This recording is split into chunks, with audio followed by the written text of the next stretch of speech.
with me for a second as I try and get this all set up myself. And my yard balls are running away from me. Do you want help with anything? Well, I'm alive now, so they've already seen me stumble. Why get dignity now?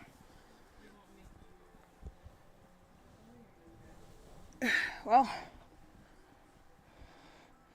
that's pretty much sure it's just Mom watching anyway, so.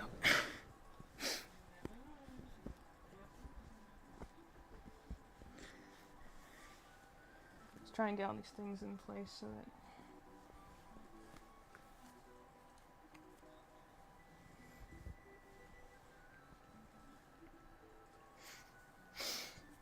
She was getting everything where I need it so that I can see the screen still.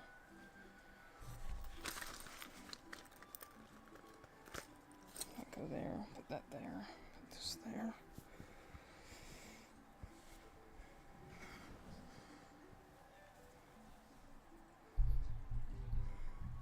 Hope that's coming in alright. Gotten comments before in the past that just music's usually louder than the audio is, which is not the intention, but also just might be because I have a soft voice, so. Something randomly whacks the camera or the microphone. Apologies on that. Oh boy, I'm just getting hot just trying to get these things all moving in the right place. But I haven't done a crochet stream in some time. Apparently I accidentally opened my calendar from my phone sitting on my thigh. But I haven't done a crochet stream in a very long time, so I figure it's well enough time to go and do that. Just maybe give, I don't know what exactly qualifies as life updates, because I don't know when the last time is I had a talkie stream like this before, but I'm here just to kind of talk around, work on stuff. Lately I've been crocheting in front of my TV, so I'm like, well, let me do it in front of a TV that's in a recording format. So I haven't done that in a while. Like, yesterday I was supposed to stream like video games, and I just was so crashed out last night that I'm like, I can't even do that. Like, I was tired last night, man. So I'm here this morning, afternoon, whatever it is at this point in time, wherever you're at. I'm just getting on here, going to work on some stuff, make some things, maybe crochet, chat a little if people want to chat, or if you just want to hang out and do vibes and just, enjoy my little music thing I have going on in the background here. But I really just like the picture. I'm very much into the kind of gentleman clockwork vibe.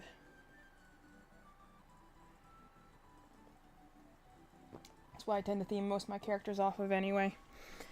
So, let me take my one medicine thing before I forget. I crashed out so hard yesterday when I did not take my medication in the middle of the day that I'm normally supposed to take, and I'm just like, that was... It is 1 o'clock.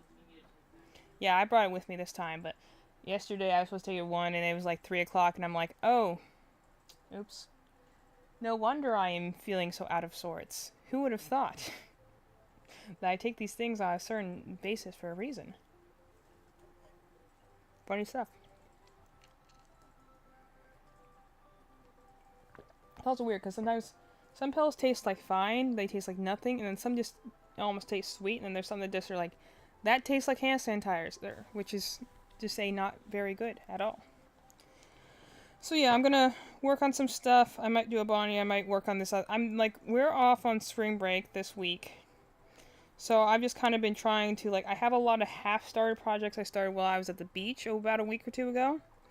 So right now I'm just kind of doing, finishing up some projects that I started at the beach. I'm trying to, I have a lot of body parts sitting around downstairs.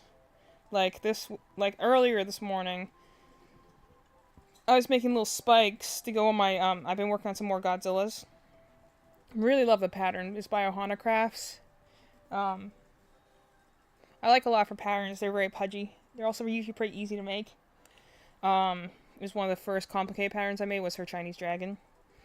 But, really love that pattern. I made like 16 different variations of it with different, like, colors and everything, and so, love making some Godzillas, but I don't care as much for making the spikes, because it's bumps. It's making, like, repeated bumps, and then putting them on, and thankfully I don't have to sew them, because I do have an awesome mom who sews it for me, but I don't like making them, so, like, I could have done that on stream, but I'm like, I don't think it's very interesting to watch me make essentially a bunch of bumps, so I'm like, let me at least make something that looks vaguely plush-like. So that's what I'm doing now, but I'm like, that's why I did that earlier this morning, but, like, this week has been like, yep, I'm going to sit down and do those boring things, because I need to do them to finish those plushies, so that we have those completed for our next market. When's our next one, like June? I think it's in June. I'm pretty sure my sister's in the room, but I can't entirely be sure. Okay, her movement, so probably yes. Right now I'm kind of doing again, something that I got from my Patreon club.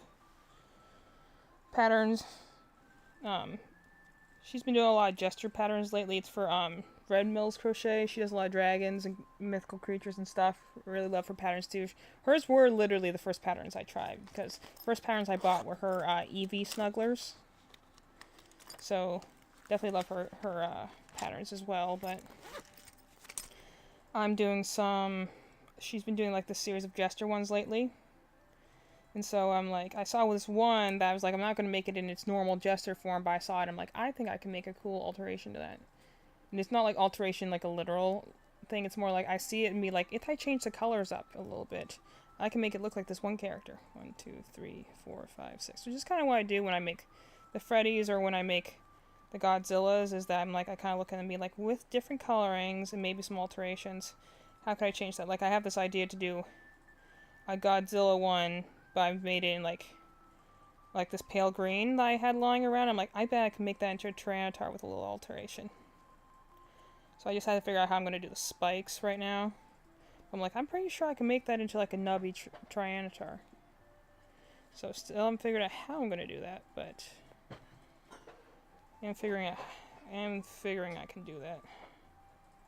Did I do 5? 1, 2... I did 1, 2, 3, 4, 5. Oh, I did 6. 1, 2, 3, 4, 5. Yeah. I've been doing 6 all morning, so if I don't pay attention, I might do too many stitches. 2, 3, 4, 5. There we go. That's better.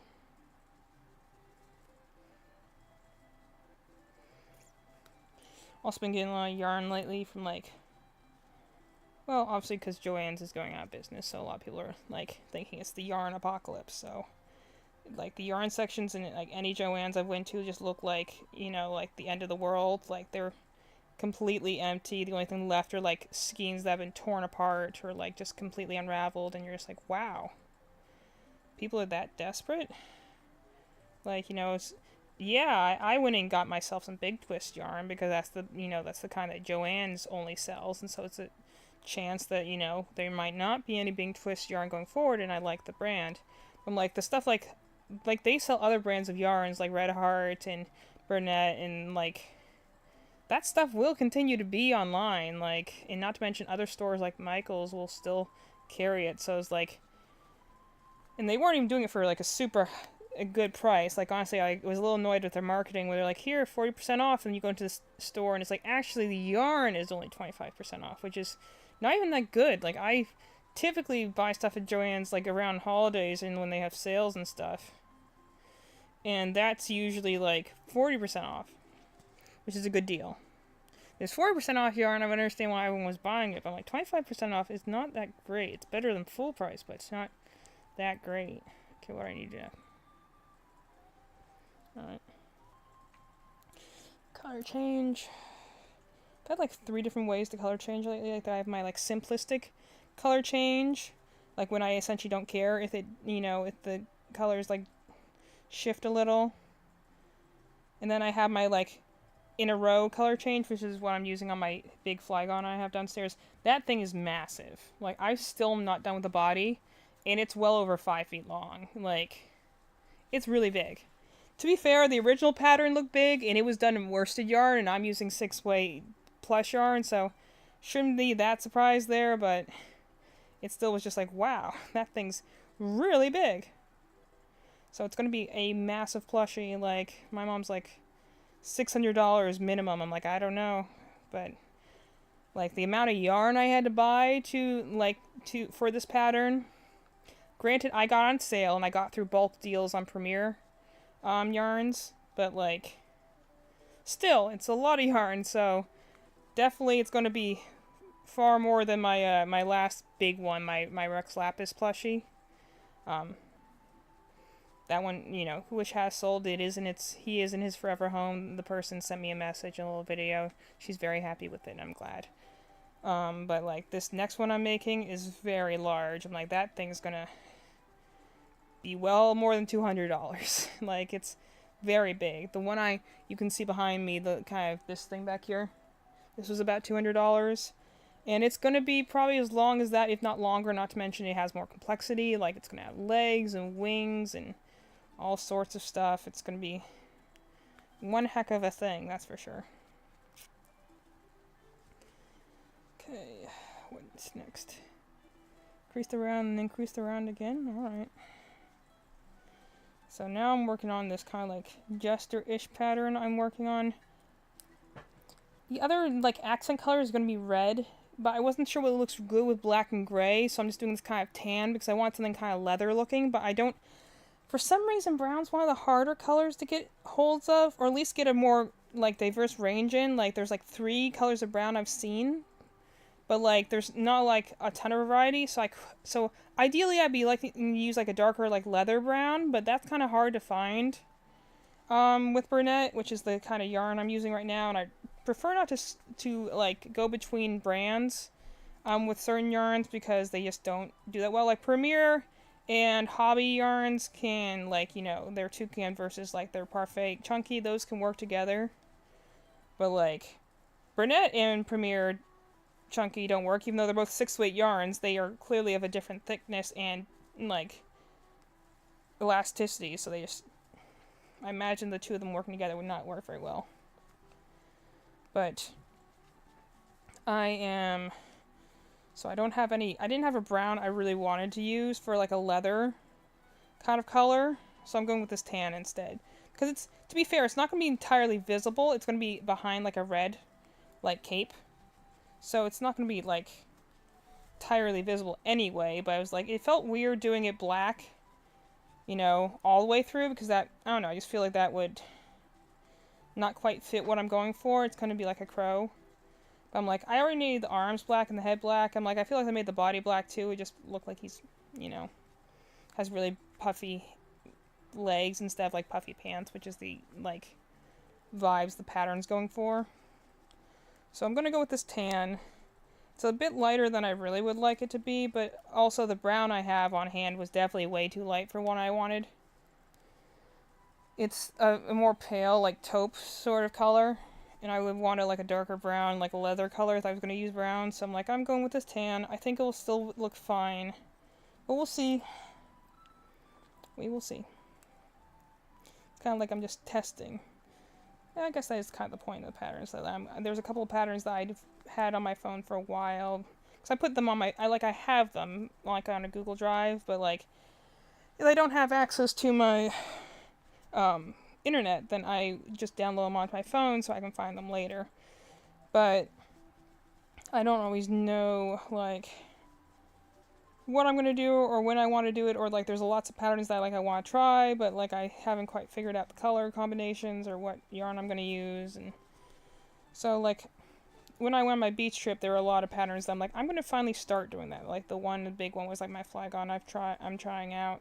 I finally found the right shade of green to work for it. I really wanted a bright neon green, but not, like, super bright. Like, something that was, like, pale, but not minty, because unfortunately a lot of the pale greens you find are, like, pale mint green. And mint green definitely leans more in the blue area, where I want something that was more, like, you know, chartreuse sort of color. So, happy I was able to find that, because I was able to start my Flygon, but, like, I finished a couple of Godzillas. I've, finished my Ampharos Snuggler that I, like, started way long ago. That's up, if anyone watches, that's on my Instagram. Um, like just able to finish like a lot of patterns that I've been meaning to like finish, or ones that I literally like started one body part of but never kept going. So I'm like, I have a lot of like random bits lying around that I'm like, I want to be like, okay, let's finish these up so I can put them in my inventory box, and then I can start new things. And then I can also determine if there's patterns I like versus patterns like I don't care for as much, or like, like the pattern itself is good, but like it required a little bit of trickery. Like I made a little fox snuggler that cut, that I like adapted to be more like a wolf, but like the pattern itself was fine, but like the directions were not as clear as I would like them to be. Like it didn't mention like making a long tail in order to sew on your parts, which is how I typically put on parts, and so like I didn't do that, and therefore it kind of was a little bit more tricky to put it on. It sounded like a person who was like an older woman like probably made the pattern, because like I like it when people go and be like, hey, for 2 rounds do a single crochet all the way around. Like I like that. As opposed to people are like, for rounds 46 through 45 through 48, do a single round. Well, you can't just subtract the numbers, because you're counting like, round 46 is its own round, so that could be 46, 47, 48, or sometimes it's like, no, starting on 46, 47, 48 do round. So like I prefer when people just say 2 rounds. I'm like, okay, easy enough, I can do that. Like this one's going to tell me like, okay, I got 30 stitches, go around. I'm like, that, easy enough, I can do that.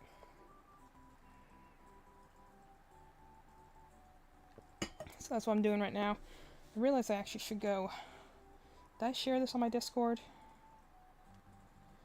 I'll make sure. Oh, that's so cute. Let me make sure I shared this on my Discord real fast.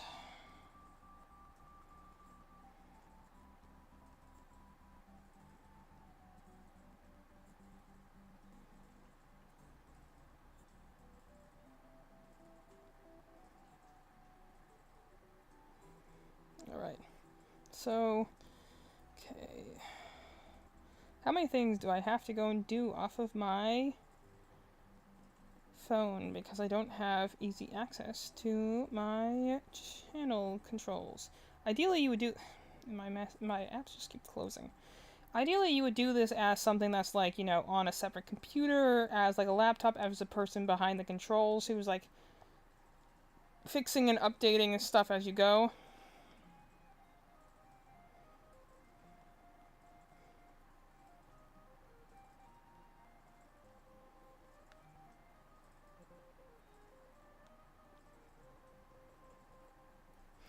I'm gonna go get my grandma a link, because she likes watching me sometimes.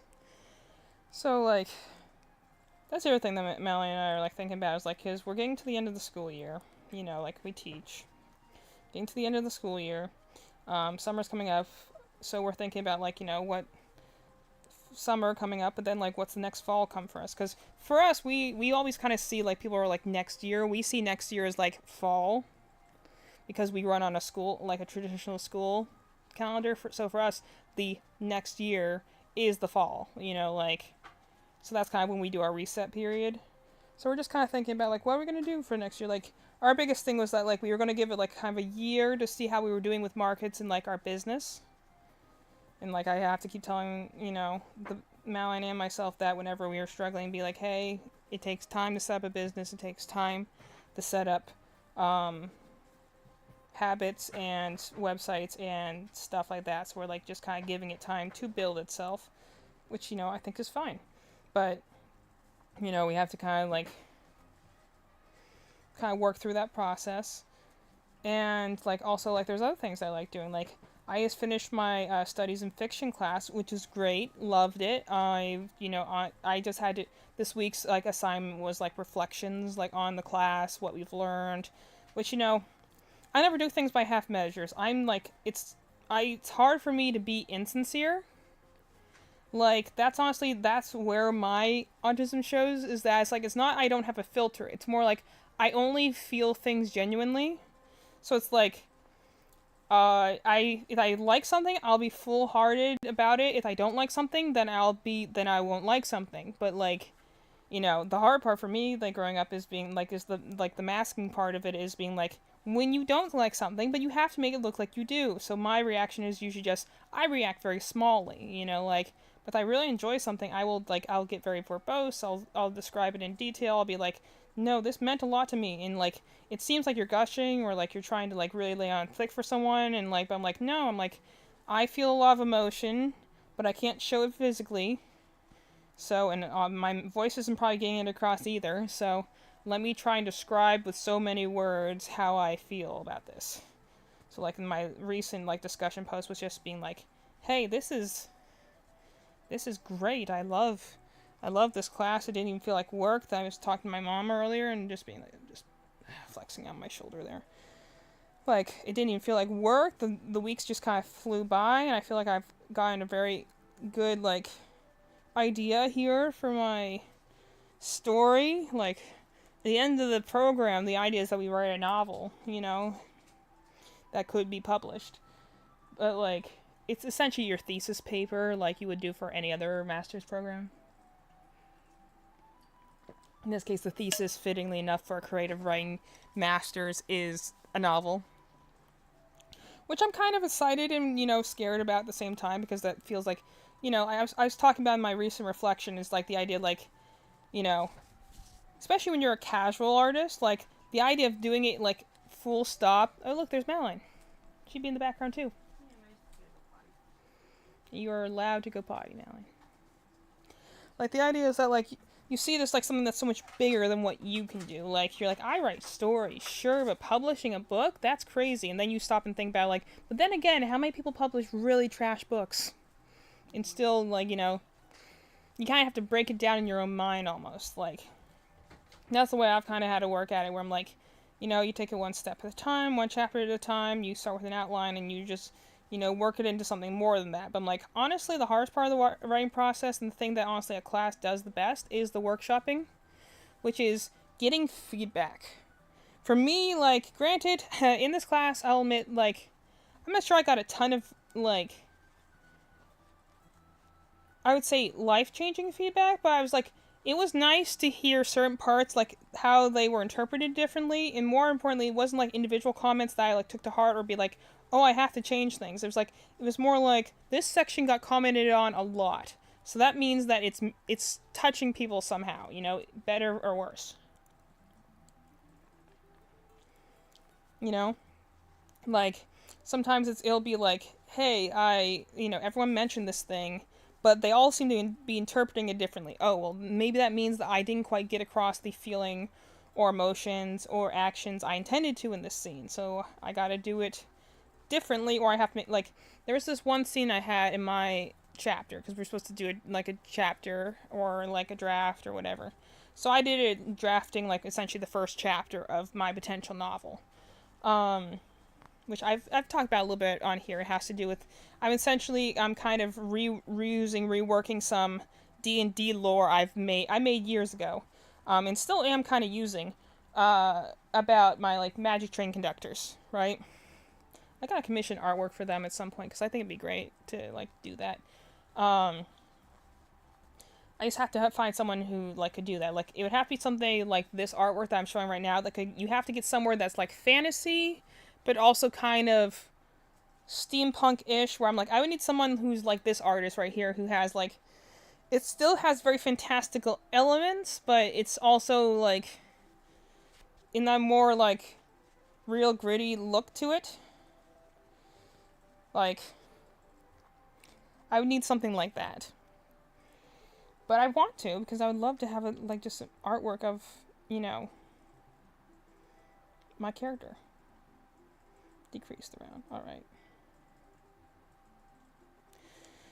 But the whole thing is that I, like, had this chapter, and so it's all about, like, the idea is that, you know, my main, like, at the end of the day, I wanted to be kind of a fantastical adventure, reluctant hero story of, like, someone who's, like, from a regular world pulled into a magical world, and she's got to save them. Like, not necessarily chosen one, but just more like, she's the one who found this ancient relic that can save this world, and so she feels like she has to, like, you know, to help them, you know? Like, this is they need it, and she's the only one who can do it. So she's like, well, I guess it's up to me to do it then.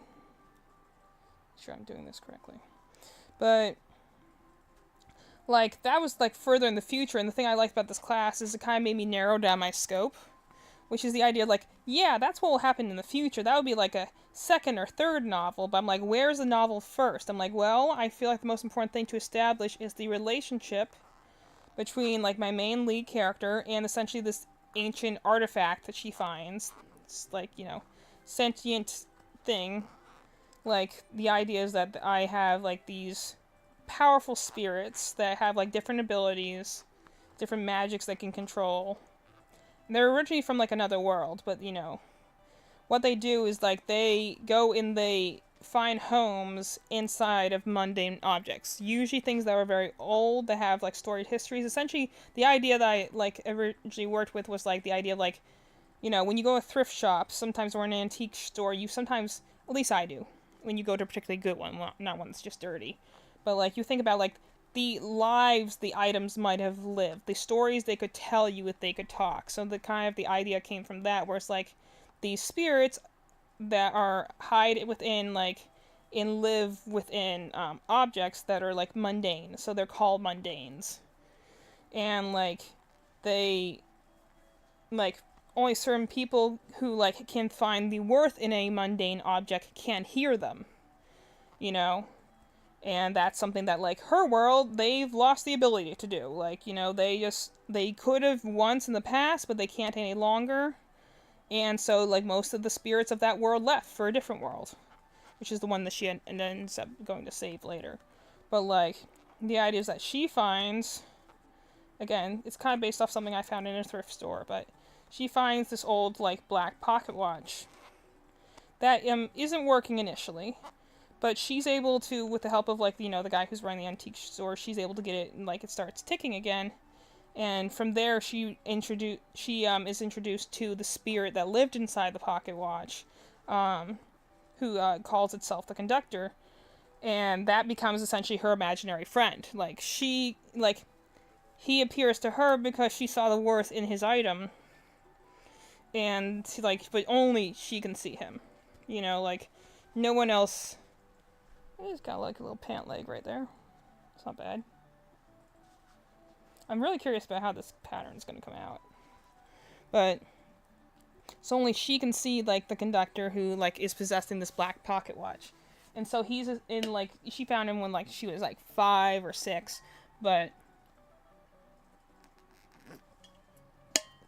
always a very imaginative person, like a child, so like loved reading and stuff like that. So her parents didn't think anything of it.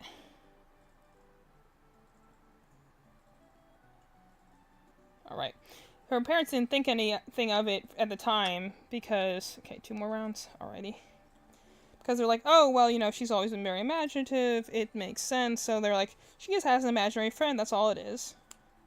And so, they, like, play along with her and like, oh, yeah. So she, like, will talk to the conductor and, like, plays outside and explores with him and is always like... But her parents, as far as they can tell, she just has an imaginary friend.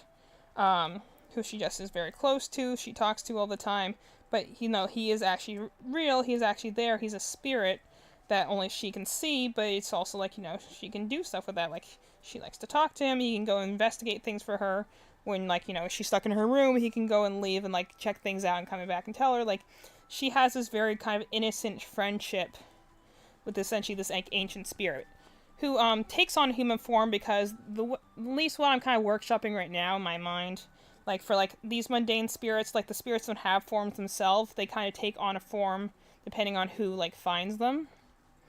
So, like, some might be human-like, some might be animal-like, some might, like, be objects, like, it depends on the person, and I guess whatever they're used to, or whatever they have, like, a certain, like, fond memories attached to. Like, I have someone later on who has, like, his is, like, this kind of, like, leafy snake sort of creature, because it possesses an apple, and so, like, he associates it with like snakes with apples, so imagery. But so hers looks human like because he said his name was the conductor. Her first thought was train conductor, so she imagined, like, you know, a train conductor. So he looks like a human to her. But, like, so she has him for the first, like, year or two. And, like, stuff happens along the way. She's met with different tragedies and stuff like that. Like, namely, like, her father dies in a car accident at, like, when she's 8 or so. So, like, that's a rough time, but also, like, the conductor kind of helps her through that hard time. But then, like, after he's been with her for, like, 4 or 5 years at that point, and their connection's gone, like, stronger, the thing is that the world he came from, he's actually a very powerful artifact from that world, and, like, a very unique one that, like, people are trying to get that power. Because he's essentially a one-of-a-kind that only appears every so often. So, people came from his world chasing after him, particular, like, you know, enemy and assassin of sorts, comes looking for him, tries to take out, like, Lila at this point is her name, and she is, like, 8 at the time. And so, tries to take her out in order to get, you know, the pocket watch from her. And he does manage to save her, like, you know, fight off the attackers. But, you know, like, she's hurt in the process. She's caught in the crossfire. Let's see, 1, 2, 3... 1, 2, 3, 4, 5, 6, 7, 8, 9, 10. I think we're on round 10, right? Yeah.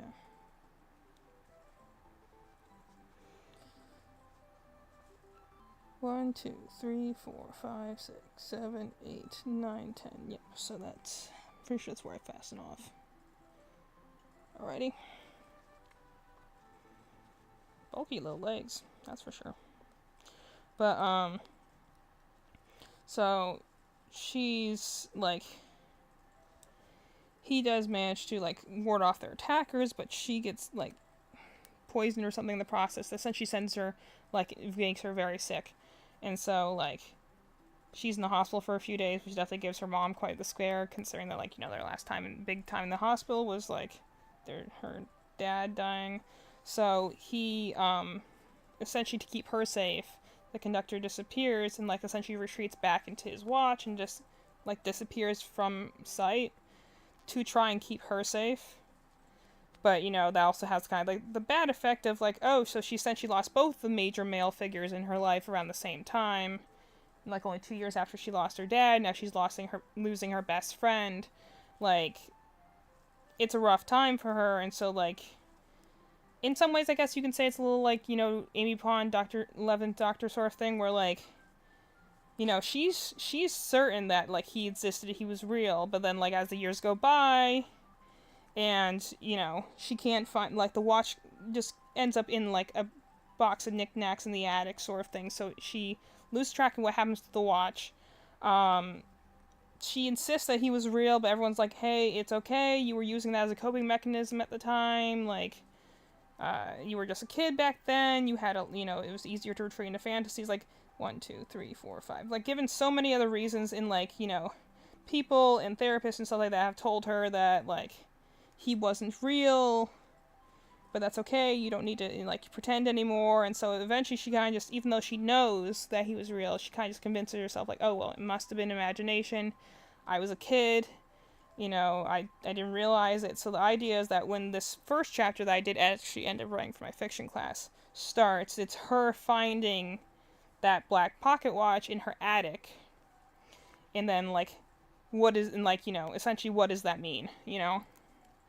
Like, first of all, like, she at this point had almost convinced herself that it never happened, any of it, because she's like, oh, well, you know, like, I have no evidence of it, I was just a kid at the time, and now she's like, wait, no, the pocket watch was real, it did exist, it's been up here this whole time, so it's kind of her grappling with the idea, like, okay, well, at first I convinced myself that the watch never existed at all, but now I realize it did exist, and it just was lost. So she's, like, you know, questioning, like, hey, does that mean that maybe the conductor was real? And then, but of course, she's, like, you know, 23 or something, I think is where I put her age.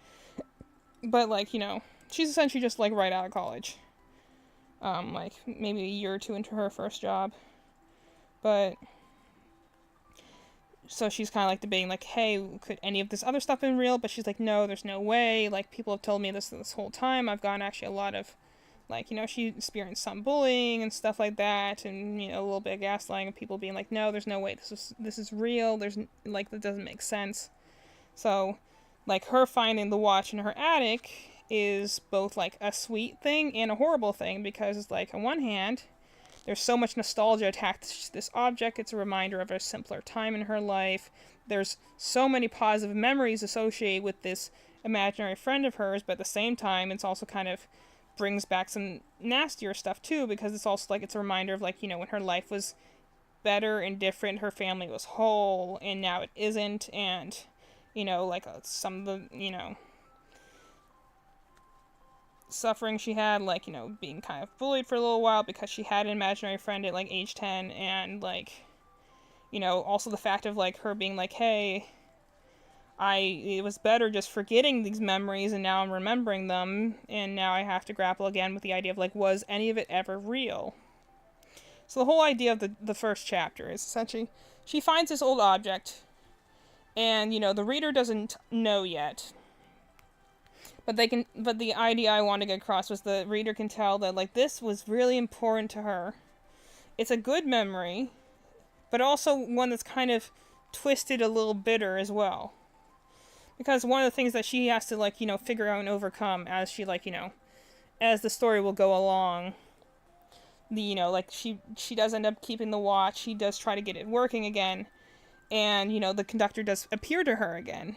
Like, essentially, like, under this whole, like, if you need me, I'll be there for you type of thing. So, like, she goes and, like, takes back in his watch and keeps it with her, and then he reappears to her now as an adult, and so she's kind of grappling with the fact that her imaginary friend was not so imaginary, is very real, and now she has him, like, with her as, like, a young adult.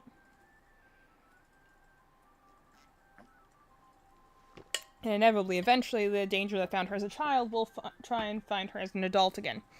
So, like, that happens all later, but, like, for right now, the only thing the reader's, like, supposed to be able to tell is, like, a little bit world building and character building about her herself, but also, like, she found this object and she has a very visceral reaction to it. Like, it's not just an old antique or something that you got from, like, a grandma or something like that. It's like, no, she finds this thing and it's clearly attached to some very tense memories. Like, the biggest way I tried to get this across when I was writing it being like, she wanted to both hug it to her chest and also throw it against the wall.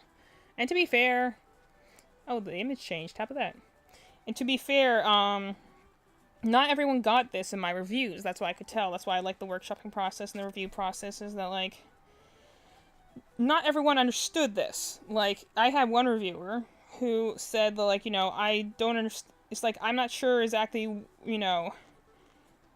about this character's emotions, because, like, on one hand, she wants to, like, she wants to value the watch, but she also wants to throw it against the wall. That seems kind of contradictory. I'm like, no, but that's the point.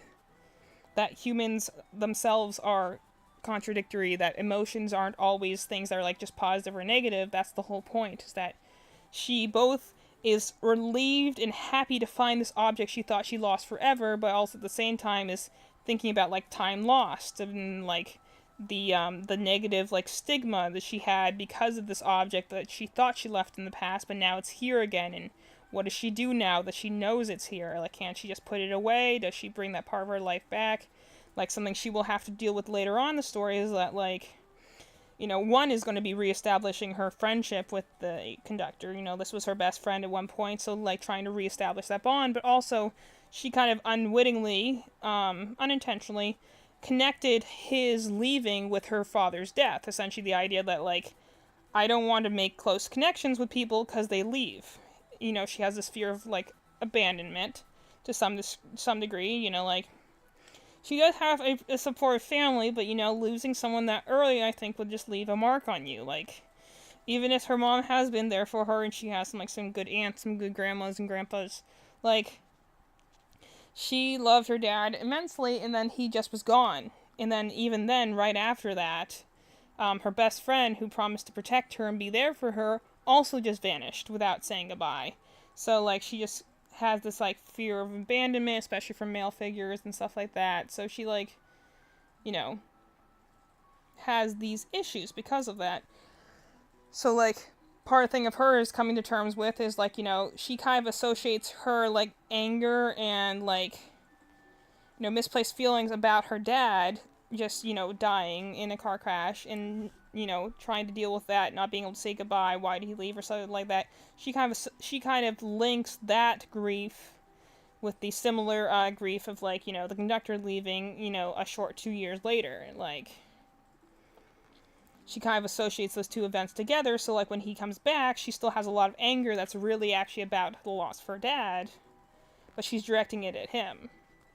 And so, like, you know, in order for, like, them to reestablish their friendship and, like, their bond with each other, it's like she has to kind of work through some of that.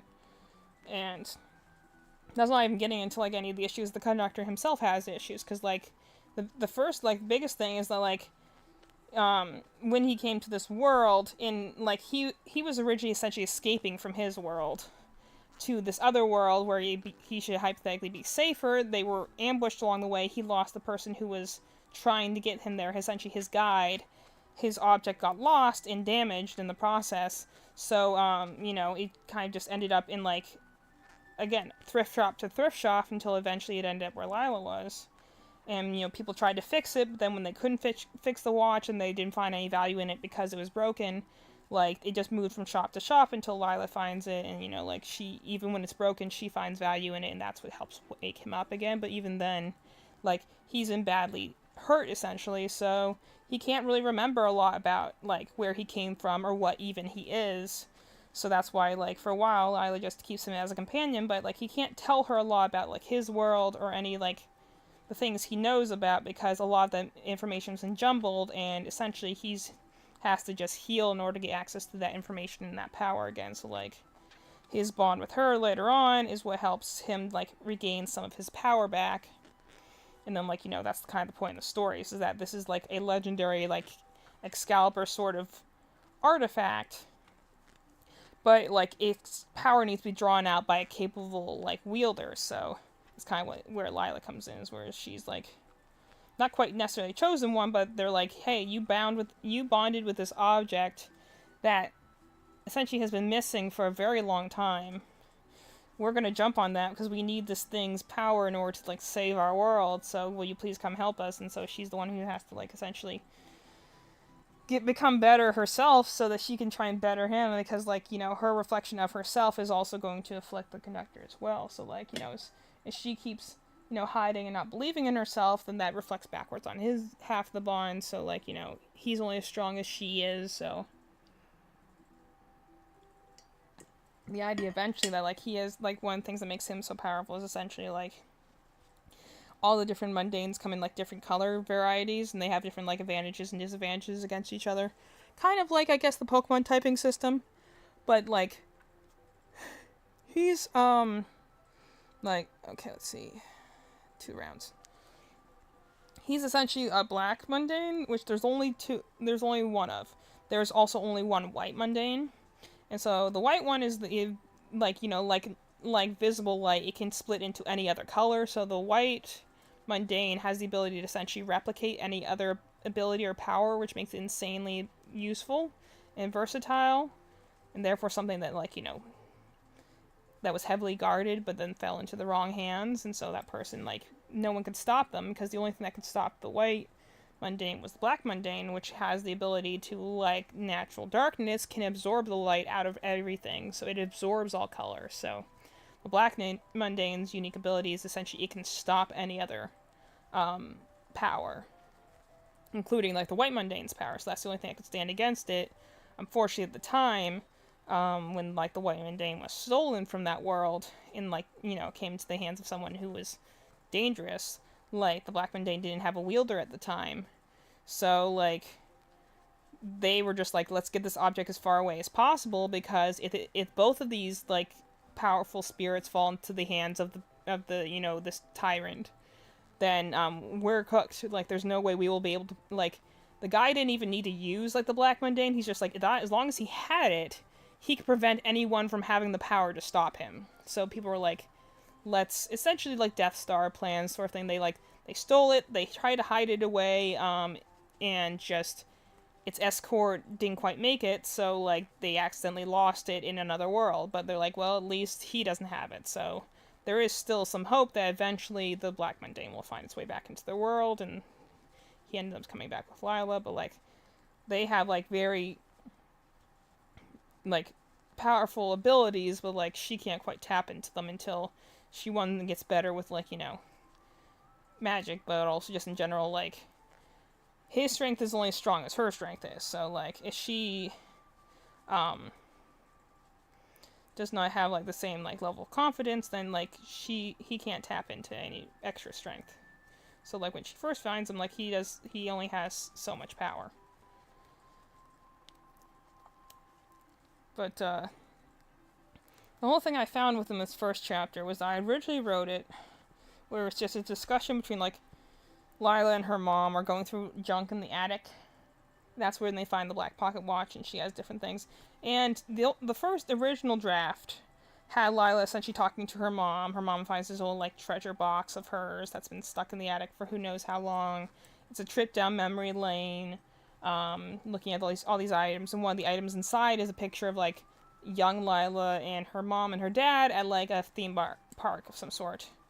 And there's like the originally way I wrote it was that there's like this quiet moment where like, you know, it's kind of the elephant in the room is, you know, her dad's gone. Not only her dad, but also like her mom's husband, who like neither of them really want to talk about the event like they have talked about in the past, but it's still a hard thing to talk about now even. So like, you know, she picks up the picture, and instead of commenting about the fact of like, oh hey, look, my dead husband, she's like, oh, I'm so fat in this picture. Essentially talking about a different subject because the actual subject they both want to speak on is kind of hard to voice. But my initial draft, that was my aim I was going for. But then when I went and got my review back, I realized that that wasn't clear enough. That, like, you know, even though I mentioned in the beginning, like, hey, her dad is dead, like, you know, you can give context before they read the chapter. I realized that was not clear enough to people. So people had different opinions about, like, this thing. Like, some people were like, hey, why is she randomly bringing up, you know, that she's fat in this picture? The other one's like, oh, well, that's just like Mom's. Mom's always thinks they look bad pictures. I'm like, no, it's not the fact that she thinks she looks fat in the picture. She doesn't. It's the fact that this picture is affecting her, and she's trying to give another reason as to why it's affecting her that isn't, I miss my husband who's dead, you know?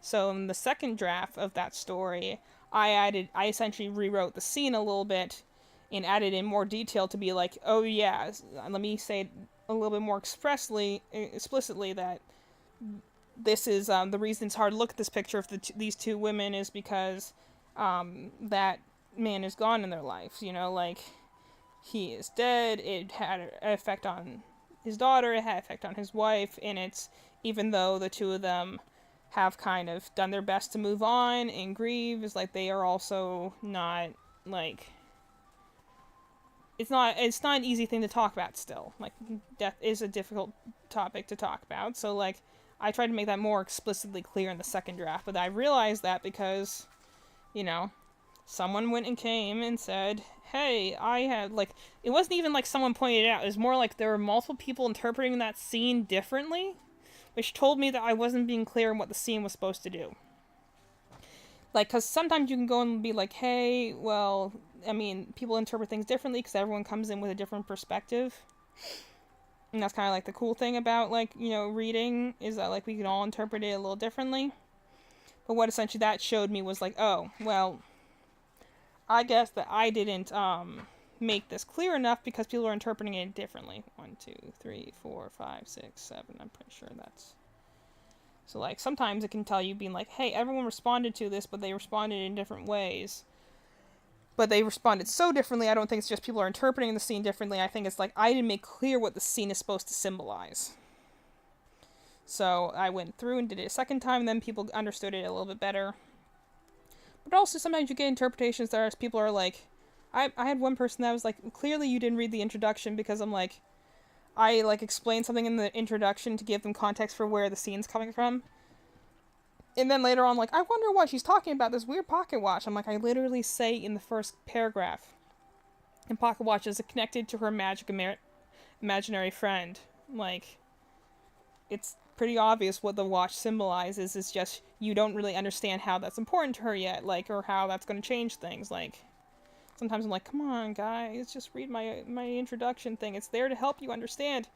And then, like, there's some other things. Like, I remember writing about, like I've said before, my cranberry juice line, which is, like, nostalgia that's, like, sweet, but also leaves your mouth dry, like cranberry juice does when you drink it. Like, you drink it, and it's refreshing, but it also makes your mouth feel dry afterwards, even though it's a beverage that should, like, quench your thirst. Like, it has an odd sensation of making your mouth dry. So I'm like, I relate that to cranberry juice. And some people love that description, thought it was a perfect way to describe those feelings, or a very unique way of saying it. Well, other people were like, nah, I think I get enough from this sentence on its own.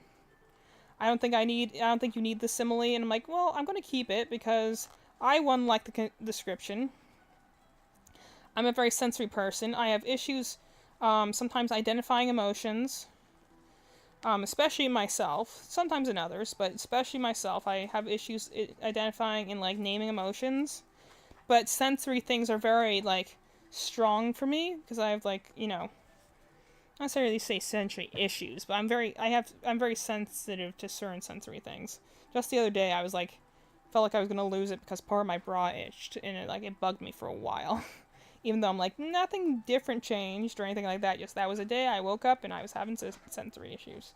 But, like, so I relate sometimes emotions to sensory things because those are sharp and, like, easy to identify for me, but emotions aren't always. So, like, that's how I'll describe things sometimes. That's why I'm pretty good at metaphors and similes, is because describing one thing as another is kind of what I have to do to, like, interpret life in general and talk to people in general. Is that I'm like, okay, I don't understand what you're saying, so let me translate it into something I do understand, then I'll translate it back to relate to you, That's why it can be sometimes just tiring to talk to other people. That's what masking is, though, but... So, like, I wanted to keep this line about cranberry juice in because I'm like, I think that's really... I like the line, I think it's really descriptive of her, and this line didn't work for everyone, but it clearly worked for some people. Like, in the fact that everyone noticed it means that it was at the very least catching eyes. So while it didn't work for some people, it did work for other people. So I'm like, and I like it, so I'm like, I'm going to keep this in for now, because I like it, and we're, leave it at that. Then, like, the interesting thing is that, like, so, my draft is good. I'm pretty happy with where it went. I felt that, like, each stage got progressively better. And that's the thing I truly like the most, is that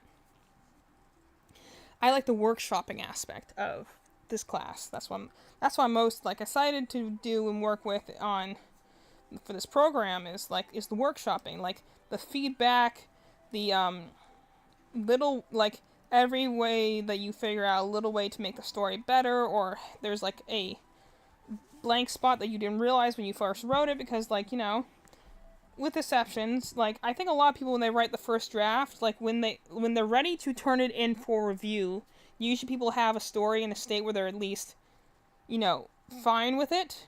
I don't know, a lot of people do it, like, where they're like, I think this is perfect. Some people do.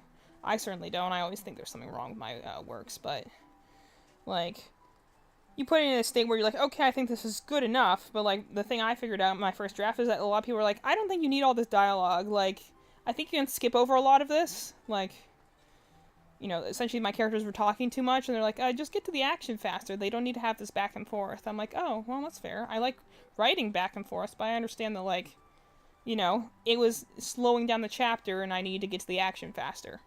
So, like, yeah, that's fair. I condensed down and essentially, simplified the dialogue, and it did make the chapter smoother. But, like, it's also nice to just be like, each time you go through and be like, wow, actually, you're right, this was significantly better. I thought the first one was good, but now that I've added these changes, it does feel better. And even now, I've done, the last stage is what you call the next draft, which is where, like, our professor suggests we make some, like, major bold move that, like, changes the chapter drastically in some way. And the idea of this is the high idea of, like, editing is really just rewriting and rewriting again. Like, making the initial story, the outline, that's honestly the easy part. The hard part is writing, rewriting, and rewriting again until eventually, hopefully, you find a final product that's very well polished. But, like, it's a lot of writing and rewriting, and unfortunately, like, that's the part that's the most work. And, like, that's why I enjoy proofreading myself, but it does take a while because you really have to stop and think about how everything fits together. So it's, and also especially when I'm only working inside my own perspective and biases and stuff like that, that's why it's nice to have a workshopping group that can go and be like, I think this works, or I don't think this is worse, or like when I proofread, I usually pose questions and be like, I get what you're saying here, but I'm still curious about this. And sometimes I'll be like, okay, tenses are weird here. You're speaking both the present and past tense, or sometimes I'll be like, okay, this person's now on the other side of the yard when the last time you mentioned them moving was when they were at the front of the yard. Where did they go? Like, sometimes you can make a jump in logic and, like, be like, okay, I can reason out that without them saying it, the person walked up the stairs. But I'm like, if the last time I saw this character was her in her car and now all of a sudden she's on the front porch step, I'm wondering how she got there, especially when it seemed like you were, especially if, like, the person was, like, describing all the detail up until that point and then they just happened to omit this. Then it's kind of like, okay, that seems kind of strange. Like, why were you so descriptive up until this point and then you weren't? Okay, brief moment to look at the pattern, because now I have to attach these two things together somehow. Okay. Chain 3, so take a brief, like, potty break or whatever. I'm going to be quiet for a moment as I figure out how to attach these things together. Chain 3, join with 4. First leg.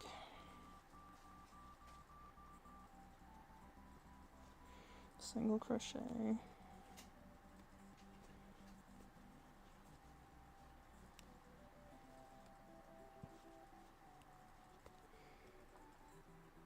$14 around. Alright. 1, 2, 3, 4, 5, 6, 7, 8, 9,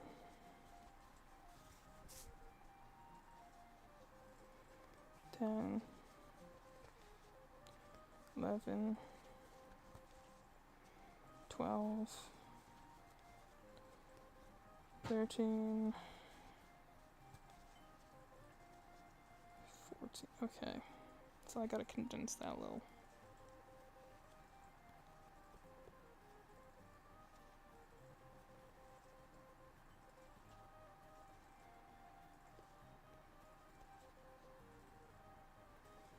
$13,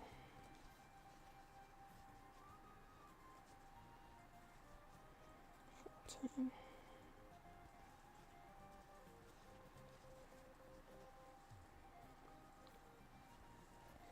And then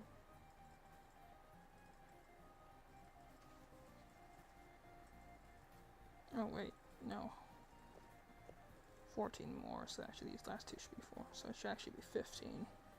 14, 15. So I was just one count off. 3 in the chain. Alrighty, let's see. So that'd be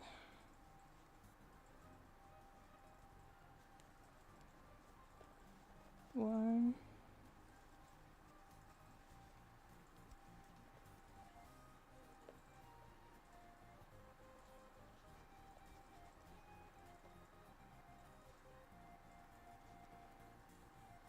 2, 3,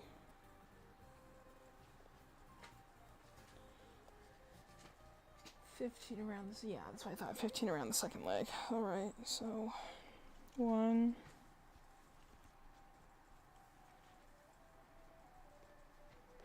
2, 3, 4, 5, 6, 7, 8,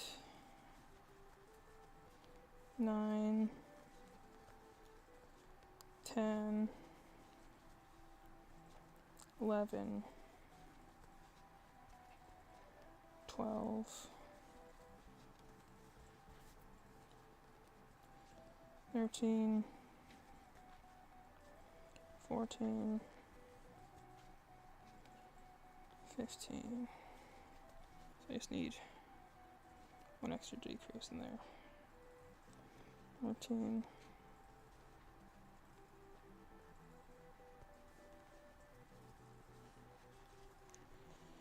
15,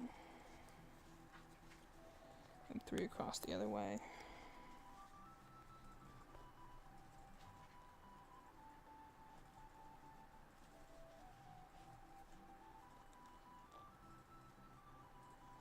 One, 2, 3,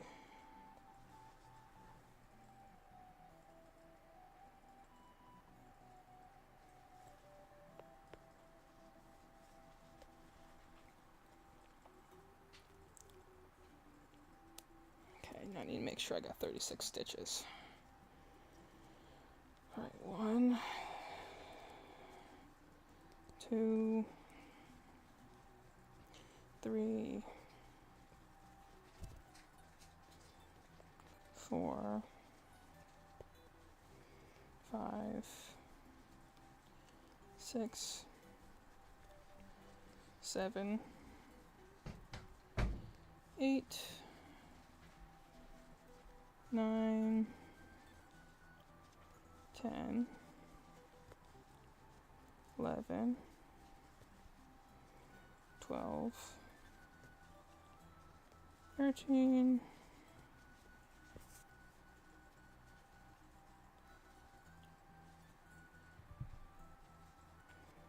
14,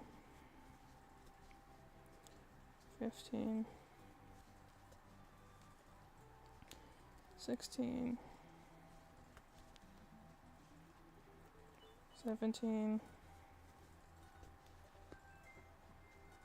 18, 19, so in these holes too, 20, 21, 22, 23,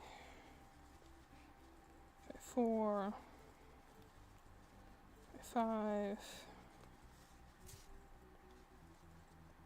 26, 27, 28, 29, 30, 31, 32, 33,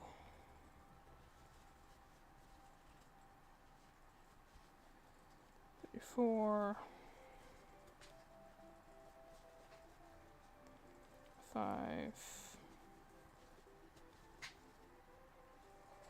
Yeah, that's what I thought.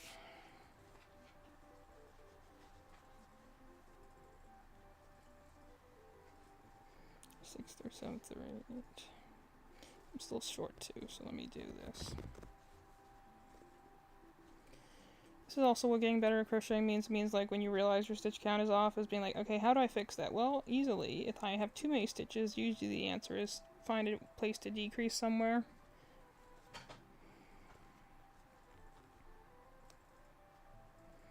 So like, because that's the thing, it's like if you decrease, another thing I have learned over time is that like if you decrease a lot next to each other, it will kind of make your thing wonky. So if you're going to put a random decrease in somewhere because you have too many stitches, make sure it's not a big obvious place. They'll make it look like the two sides are uneven.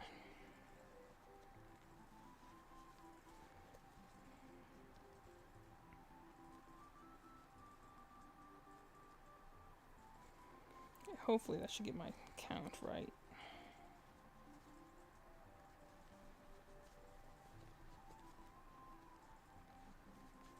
Okay. Let's see if I have the right amount of stitches this time. Those look more equal now.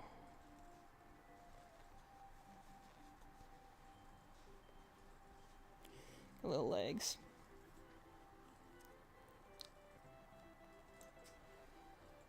Okay, second round. Okay, let's see if we actually have 36 this time.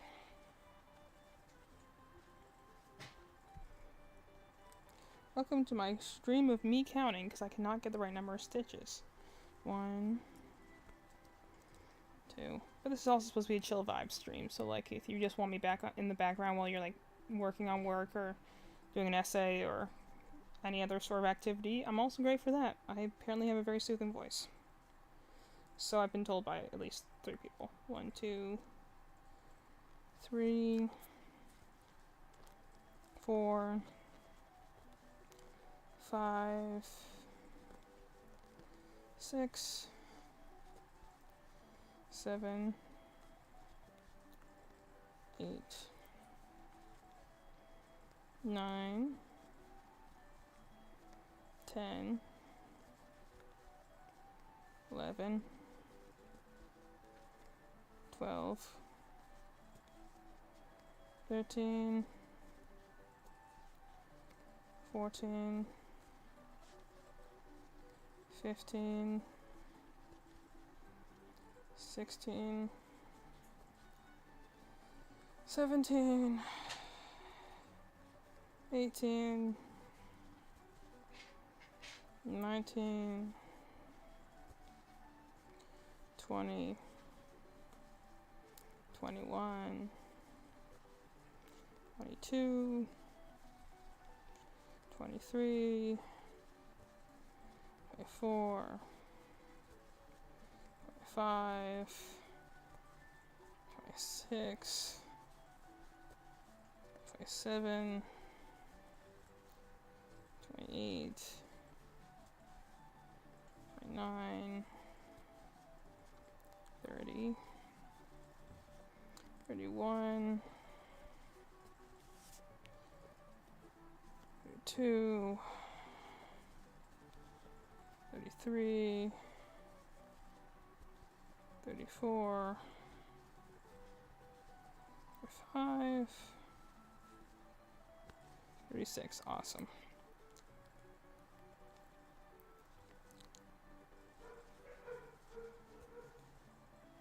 Cool. Alright, that seems about right then. So before I go on further, I'm going to try and deal with the holes I see, because the thing is, like, when you attach 2 pieces, you usually end up with, like, these little holes. I don't know if you can see right there, but you end up with these little holes between where the things have, so I always try and sew those shut first, and the easy way, like, sometimes you sew with a needle. When I'm doing these things, I just, like, loop my hook back, back and forth until, like, I feel the hole's been properly, like, sealed up. That's why I didn't do this originally and didn't realize I was leaving holes in things. So that's why they're like always like, leave a long tail to try and sew up any holes. And I'm always like, where? And then like afterwards I'd be like, oh, that very obvious hole where my stuffing's coming out? That hole? Huh. Who would have thought, you know? I think that's probably the biggest thing about crocheting, but also like any skill, is the idea of like, being like, huh, I didn't realize this was an issue until like, you learn all the basics in the world, but it's also a matter of just kind of figuring out for like yourself, like, where are my weak spots? I tend to leave holes when I sew across like this, so I'm trying to figure out like, how do I not do that as much? Okay, that looks fairly good.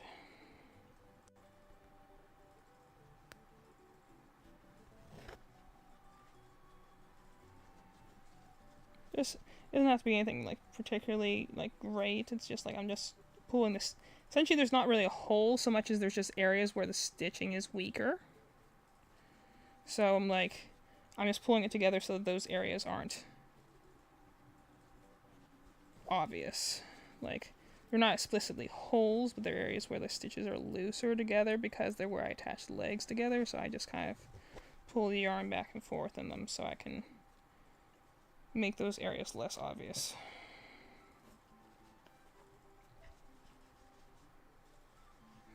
So that if you were to pull it apart, you wouldn't be able to tell where the legs came together. The ideal solution. Okay, so look about better. Essentially, I just feel it over my fingers. It'd be like, because again, very sensory person, so I'm like, I just kind of feel it over with my fingers. Like, do I feel any weak spots where, like, are there places where I could poke my fingers through? Like, I've definitely gotten plushies before where, like, I feel them all up, and then I'm like, okay, random stitching problem here because I can feel it. With my fingers, I feel the stitches splitting apart. That ain't good.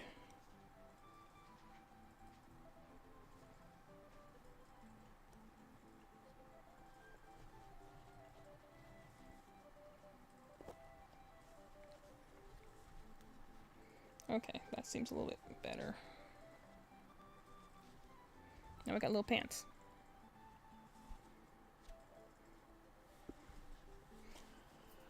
Okay, brief moment to take a snack break. My dad got these imported from London, the cheesy Wotsits, which we like.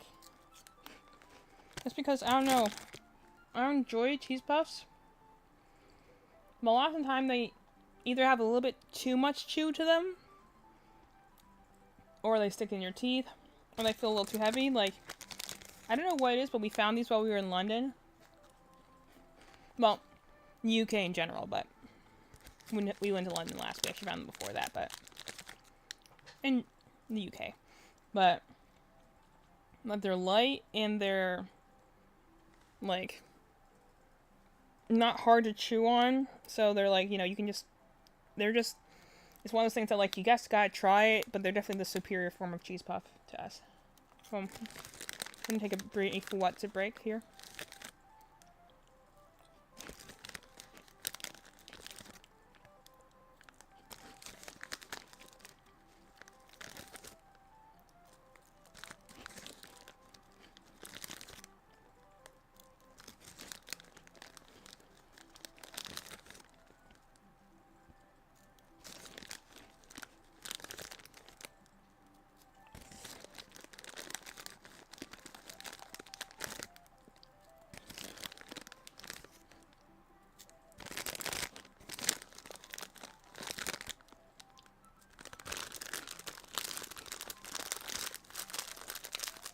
I don't know what they do about them that makes it taste so much better than regular cheese puffs, but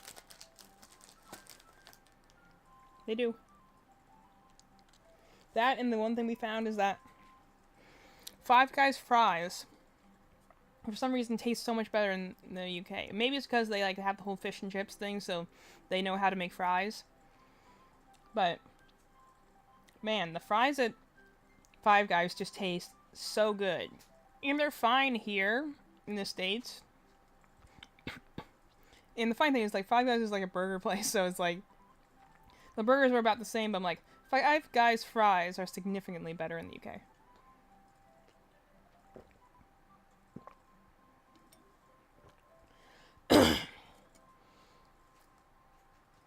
So we had some Five Guys fries after like church the other day, and they still were very tasty. I was hungry and they hit the spot, but it was also like when we had them at Five Guys, like we would sometimes just go in and get a thing of fries and we would just eat that alone for dinner because it was very good.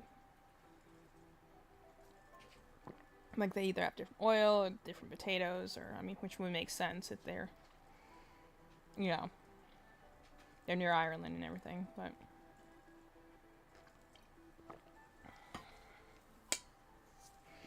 Anyway. I did not have the best experience with pasta, though. And I was watching Evie. I'm getting messages from my mom now. Because she's the one, you know, she watches all my streams. She's like, my favorite part of stream is watching Evie eat cheesy Wotsits. I don't know why it's making me giggle. I don't know, you find a lot of random things I do funny, Mom. So, it doesn't surprise me. I'll try and be funny and it won't be funny, but I'll, like, just stand there, like, doing something random, and she'll be like, that's very funny. To be fair, my sister does the same thing, too. Minecraft movie. So, like, you know, my sister can do the same thing, too, where she'll just have, like, a random thing, and she'll be like, I am just, sometimes just funny without trying. Which I guess isn't the worst. It's better than not being funny at all, but. I might take another cheesy Watson break then, you know, at some point, because Mom found it very funny, and I'm always here to make my mom giggle. But anyway, so we had pasta like 4 times. Technically speaking, what's pasta? Like 2 of those times we're trying to find ramen. Like, you know, because you see a ramen shop and you're like, well, why don't we try one of those, you know? And like 2 times it was actual pasta places, like Italian places. And the thing is like, because my dad's like, you didn't enjoy any of them? I'm like, no, I did. That's the thing. But like, they did not enjoy me afterwards. I remember feeling either bloated or just like having like, just seeing the bathroom for a long time afterwards, or like whatever. Like, I just remember every time it just did not agree with me. And even then, like, I think the noodles always, like, especially with the ramen ones, like, they always had this weird like kind of taste to them, like aftertaste to them. So I know this because like they process their wheat differently, because they were like, you know, wheat noodles. But I'm like, I don't know if they just process their wheat differently, because I mean, I could also say that with the bread sometimes too. But like, none of the noodles I got while we were in Europe were very good to me. Like, they always tasted a little off. And while there was like definitely some good places that I'm like, oh, like I love the pasta here was good, like that was more the matter of like the sauce than it was like, oh, the noodles were great. I'm like, no, the noodles were great, but like the noodles always tasted off, or like the texture was slightly off. And again, I'm a sensory person, so like I really notice these things sometimes. It can definitely be something that turns a meal off for me. In fact, that's why it's kind of hard for me to eat now. Is that like, it's not sure my sense of taste has gotten worse. It's more like I'm not as, oh, let me before my things here, I have to, let me go put my music on loop here. I forgot to do that initially.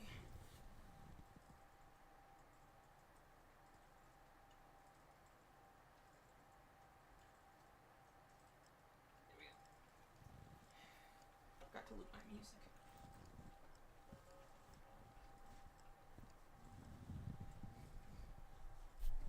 Try to get back in here without knocking my microphone in. Alright, here we go.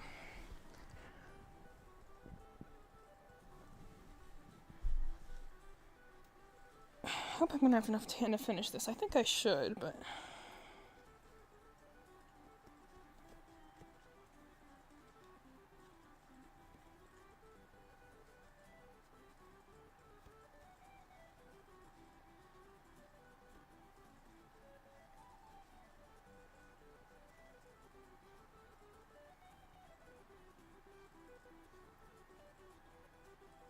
okay.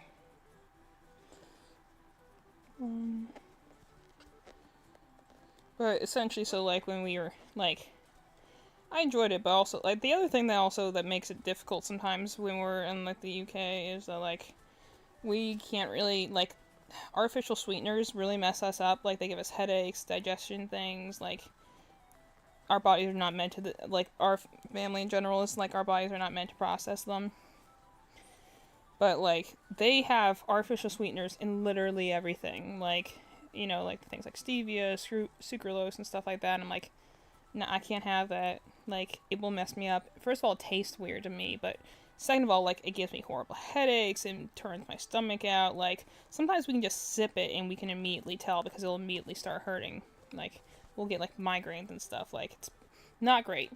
So we really can't have those. But every sort of thing that isn't water in like the UK has that, besides Coke. Like, Coca-Cola is like the only thing that uses sugar. Everything else has sweeteners in it.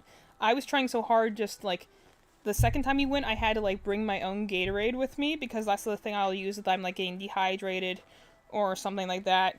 But every kind of energy drink they had there was like,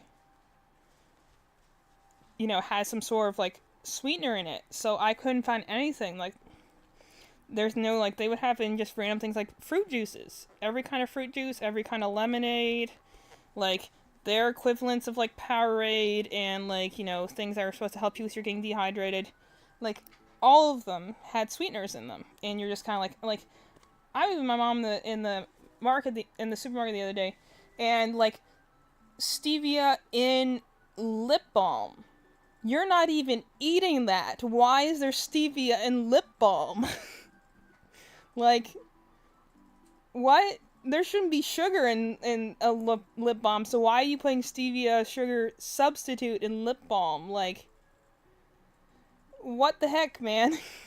Why are we removing sugar from everything? Like, we're, like, if you have an allergy, sure, but I'm like, the, like, ridiculous lengths to which people are removing sugar from things for, like, the diet free or the zero, like, free or whatever.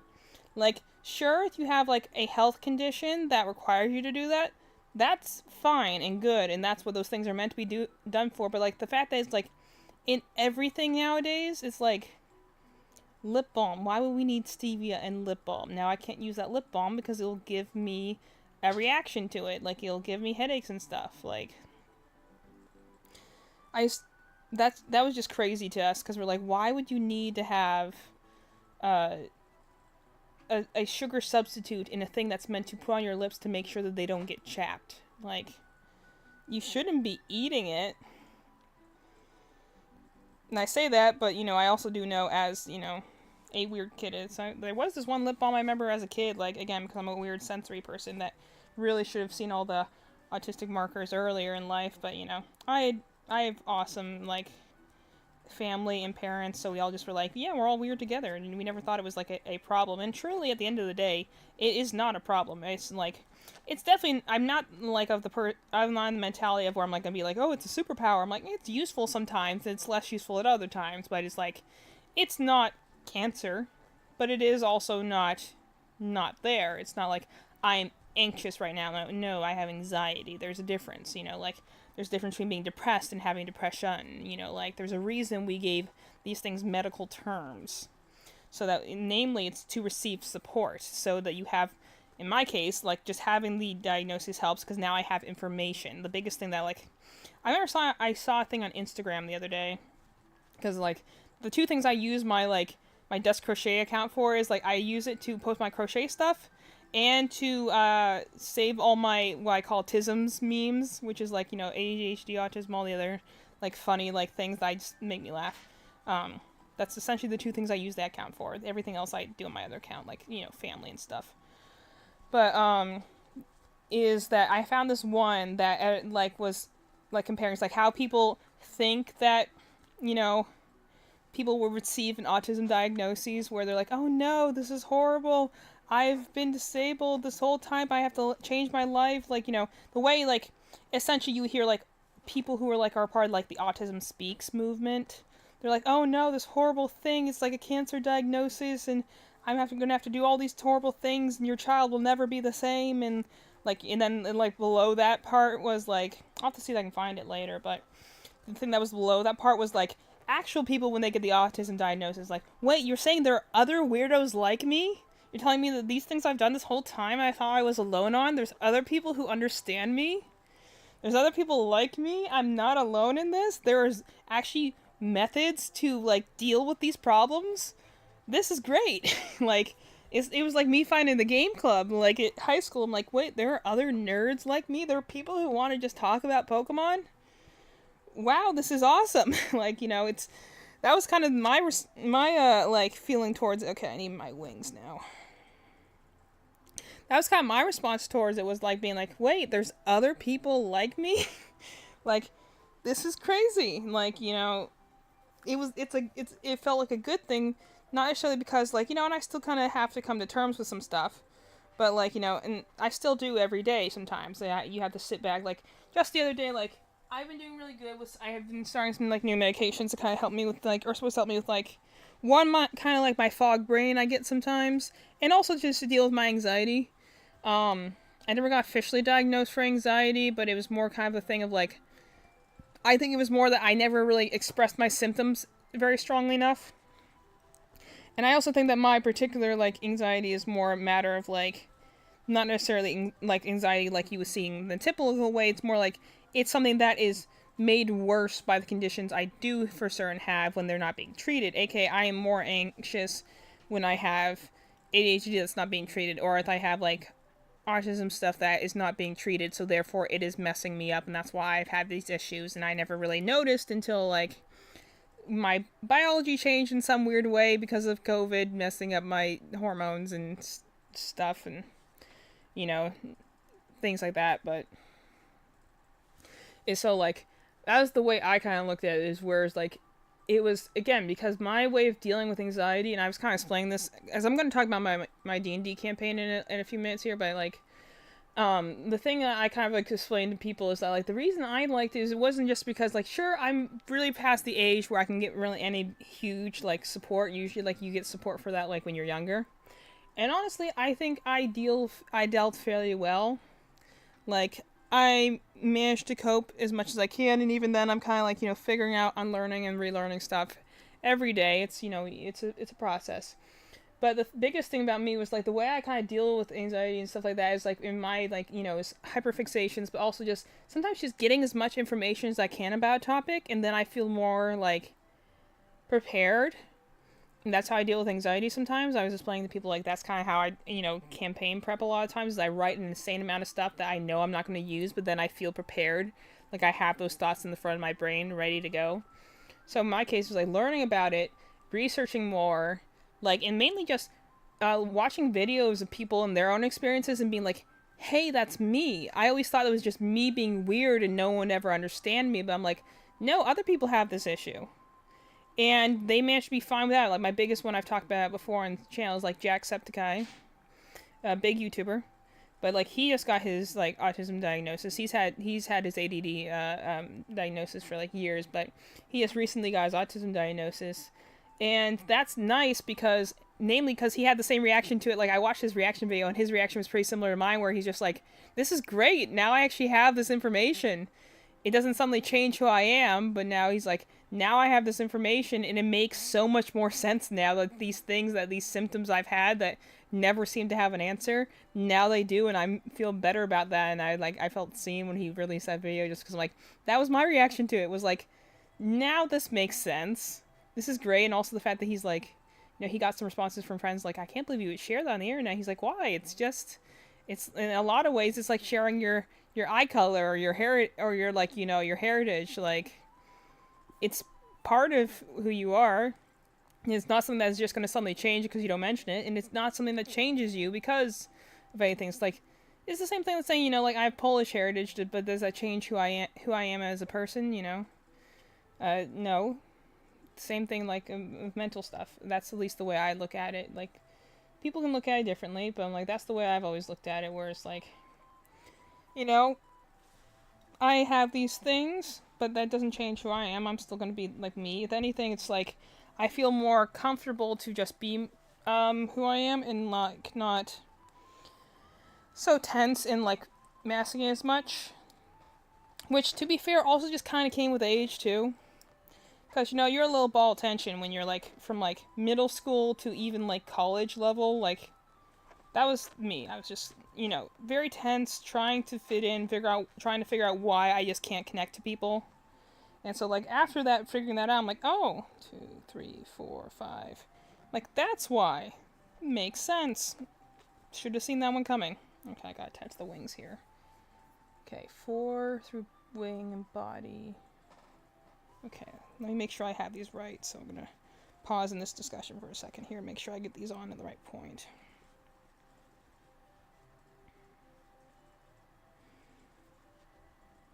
Should I put it on like that? So that will have it pointing down. That will have it pointing in.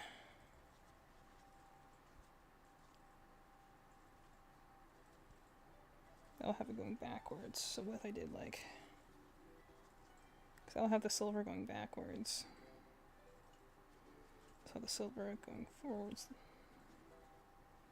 Yeah, let's go with that way. First time doing a pattern is always the best because it's the one where you're like, I have no idea what this is going to look like when it's done. Like I can look at the pictures, but I'm like, I have no idea what mine's going to look like when it's done. So you're kind of just being like, hopefully this is right. Like I've mentioned that Godzilla pattern. I've made it like 4 or 5 times now. Still looks different every time.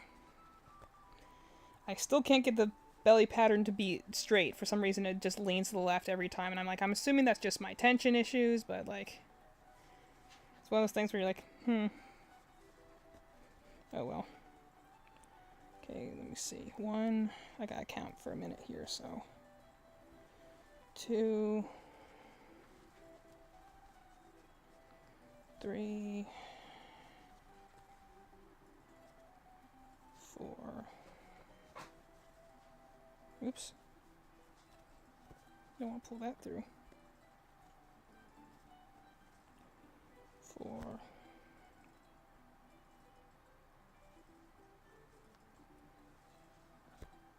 Come on.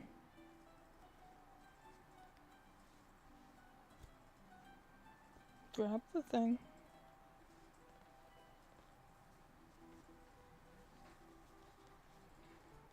That's why I like when I'm teaching people how to crochet, I'm like, I might look good and you like look at my thing it's really cool. I'm like, it doesn't mean I don't struggle at times or I'm not still learning.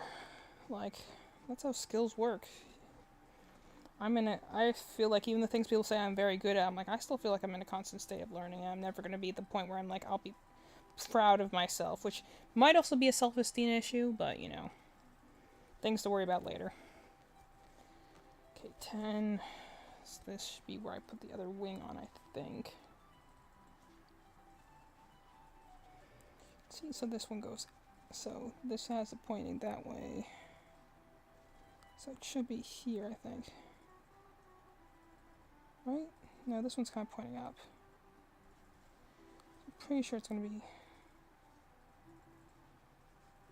I want it right there. Because there's going to be a little uneven.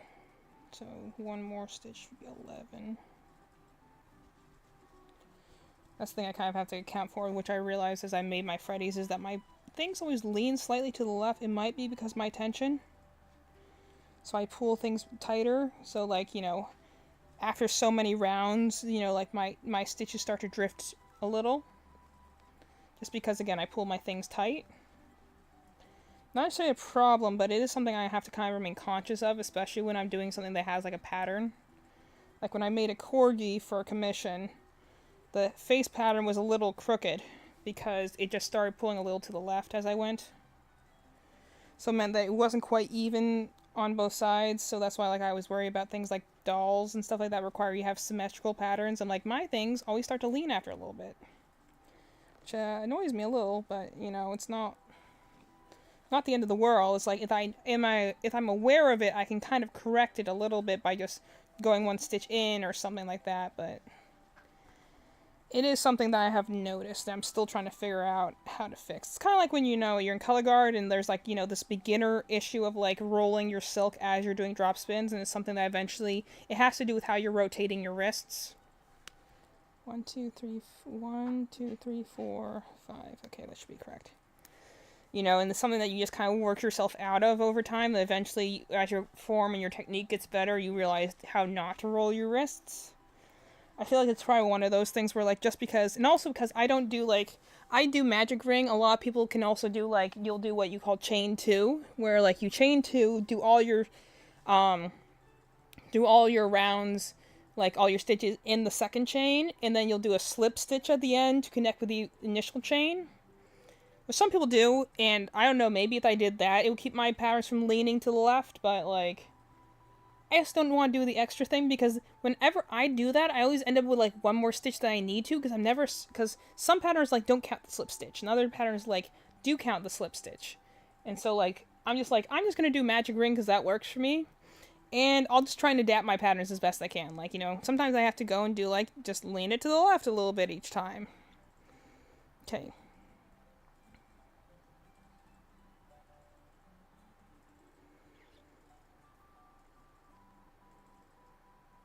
Okay, let's see if I can figure this out. So, 3 in a decrease, collar change in the last stitch. Alright. More interested in how I'm going to do this collar, because I'm like, that was the one part that I'm like, I'm not sure how that's going to work, but we're going to try it. Trying to build my repertoire, so it means that I have to, you know, do patterns that are a little bit more challenging for me, so. And again, this is by one of my favorite, like, you know, Etsy designers, so I really love all her patterns. They always look so cute, you know, so I'm trying to try one of them that is a little bit more complicated. Because, again, how are you supposed to grow your skills if you don't, like, push yourself a little bit? Because, this is probably why people say, like, people have said before in the past, like, I'm a good teacher. I'm like, well, that's because that's how I learn. Like, you truly know a subject when you're able to teach someone else how to do it. But I guess the other reason I'm like a fairly good teacher, at least as people keep telling me this, is that like they say like, I have a lot of patience, which, that comes from like multiple things. Like I was nannying kids yesterday. Like, and normally I nanny one. I got my little sweetie that I just love to death. I'm gonna be sad when I stop nannying her because she is so freaking adorable. And I'm just like, that child there makes me want to have kids, Like, I don't think I will ever have kids in my life just because it requires a partner, which I do not have at the moment, and am okay with not having at the moment. But, like, sometimes you go and have, like, a really cute kid that you're just like, wow, you're so adorable, and you're holding my hand. Oh my gosh. You're saying my name. That's so cute. Like, everyone. But that's also why I teach kids, because then I can be like, oh, you're adorable, and now time to go home. I don't want to take care of the kids 24/7, but it is nice every once in a while to have like a kid that's just super cute, and you're just like, aw, you're so sweet. So like normally I take care of one kid in the morning. They're on spring break as we are right now, so they have 3 kids actually right now that we're looking after. So, which I don't mind because it means I make a little extra money for the hours I work normally. Because I'm working more kids. But I'm like, I was talking about it with my sister the other day, and I'm like, they're of they're older ages. The one I watch is 2, I think, right now. But like I'm watching some older ones, so like a 5-year-old and an 8-year-old, I think. I honestly don't remember. They're older kids. They're all siblings, but they like have different personalities, and the thing is that like my sister's saying is like I'm much more strict, and I'm like, I don't think it's necessarily that. It's more like I don't budge on things when I feel like I'm being stubborn, and that's the thing is like I can be like very accommodating to people, and I'm usually someone who will go and be like, I will put my I'll put my comfort and interest on the back burner because I'd rather try and help someone else. But when I get to the point where I'm just like, I'm done, that's when I'll go and be like, and I start being like, it's kind of like my thing about trust. I'm like, I'm very forgiving for like quite a while. I put up with a lot. But like the point where I decide I don't trust you anymore and that this is hurting me is where I have like just a cutoff for like my trust level. It's very hard for me to walk back on. I'll just start like turning off to that person if I've lost their trust. Which is like, it's very hard for me, like, once I reach that point, that's why I don't reach that point very easily, but when I reach that point, I'm like, that person just, like, turns off my brain. Like, I don't trust them, I don't want to be around them, I don't really like them, and I'll start avoiding them. Like, it's like I just ghost them, but, like, it takes a lot to get to me to that stage. But when I get to that stage, I'm just done, And again, that's probably the opposite of speaking there, but, like, when I was dealing with kids, I'm like, and the thing is, like, I don't tend to raise my voice because it's hard. I don't have a voice that projects easily, and it just hurts my throat. So I'm like, I usually will still speak in a quiet tone, but I also will be someone who'll be like, go to your room now. And then, if they push back, I'm like, no, I said go to your room. And, if they push back further, I'm like, okay, I will go get your parent who is still in the house. And they can put you in your room, and we'll see what happens after that. And, I just don't question it. I'm just like, this is what's going to happen, and I won't be mean about it, but I also will be like, I can out stubborn, out vague, out question you any day, because I'm like, first of all, I have 3 younger siblings, but also, like, I teach preschool, I've taught high school, like, I also, like, just be myself, so I'm kind of like, I don't have to be polite, I don't have to be, like, accommodating. I'm like, no, I'm here to be in charge and look after you, and I will generally let you do whatever the heck you want, but when you're pushing back on me is when I'm going to push you. I just stop it there. And that's the thing, I don't discuss, I'm just like, nope, we're done. That's it. And I move on. I don't think it's necessarily cruel, but I'm also like, yeah, that's just... I also definitely, I think I sometimes scare kids because I am not very expressive.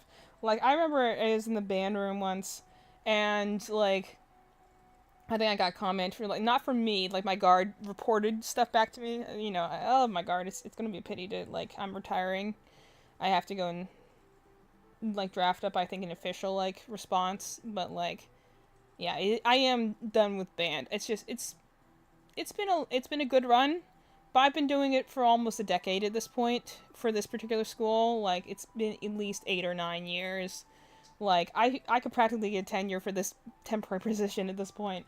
But I'm like I'm just getting tired. I'm wanting to do more with our shop. I'm getting my masters. Like I'm reevaluating life. Like it is time for me to like move on to a different job thing, and they're already and like some other staff are moving around, so I think it's a good time to bow out, even though I had a really great season.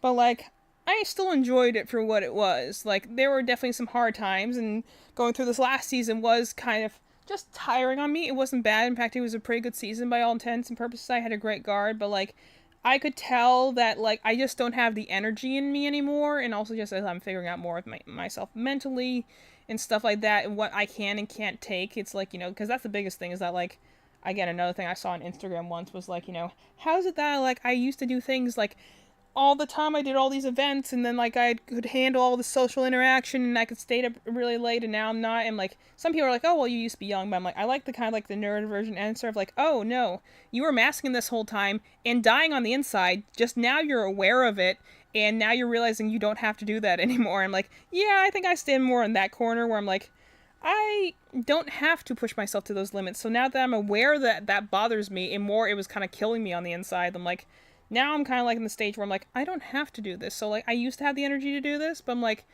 I've gotten to the point where I'm like, this tires me, and my passion isn't here anymore. So like, I've had a good run, and like, it's not anything personal. It's not like a money thing or anything like that. Like, it isn't even like it's a good year to go out on. I really love the girls I've taught, but like I graduated like my second batch of seniors, like that have as in like who gone with me 4 years. Like I've been here for a while, so I'm like I think it's time for me to move on. Like I'm working on my masters. We're doing this business. We have other stuff we want to do, and band camp naturally just kind of takes up my summer. So like and most of my fall, and like I just don't have weekends when I have band season. So I'm like I think I'm ready to step away. I've done my deed. I will obviously miss it to some degree because I like working with the kids. I never did it for money. I did it because I enjoy teaching. I never realized about myself before I did color guard or even like preschool and stuff like that. Like I enjoy to teach. I just like sharing information with people. I like watching people grow, and like I get a nice satisfaction out of it. The problem is trying to find a good paycheck out of it though. That's why I'm getting the master's, is that maybe I can teach in college, which might be sustainable as a job. But like I reach over and get my stuffing because I realize I actually probably should stuff these before I can't reach the bottom of these pant legs. But like you know I've heard from these getting off track there, but I heard from my girls, and they were saying like they heard from like another section that like people are kind of scared of me because I sound really harsh, or I either just like I'm very dry-witted, so I use a lot of sarcasm, which again, I kind of give that kind of going in for my girls. I'll be like, I'm probably going to work you hard, and I'm probably going to be sarcastic a lot, but I also am going to let you, like, when I feel done, I will let you slack off. As long as you are practicing, I don't really care, what you do.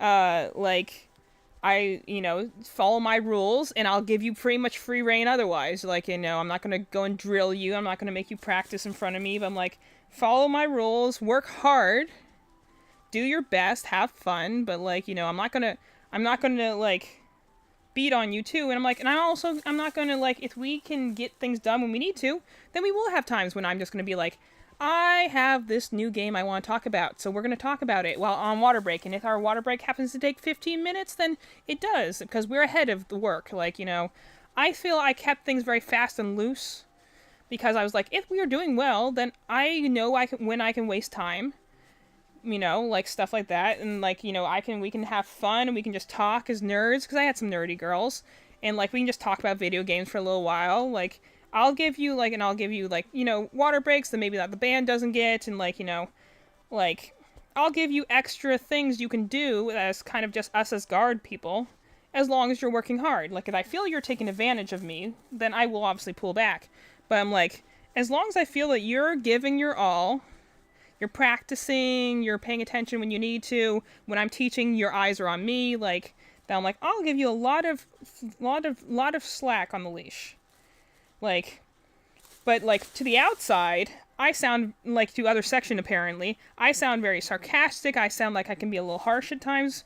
Like, you know, I have kind of this like, if I'm being sarcastic with you, it means I think you can take it and I'm being my natural self. Otherwise, if I'm being really kind or really quiet, like, I shouldn't say very kind. If I'm being very, like, performatively kind, I guess, where I'm like, you know, where I'm not really voicing my own opinion, where I'm being more quiet, I'm just kind of being there support, then, like, that's probably me masking. But I'm like, if I feel like I can say my, like, dry wit stuff, and I trust you enough to take it that you know that that's me actually being, like, honest, and that's being my natural self, and that's a show of trust, like, you know, then I'll do that. So I'm like, I do that with my guard. I'm like, this is what I am, but also, like, because I like to, you know, joke around and, like, and cheer you guys on, and like I want to see you succeed, and I also want to be like, though, if you need just like a good like mentor figure here that you just want to tell about your like thing you did, I'm like, I'm also here to do that. Like, you know,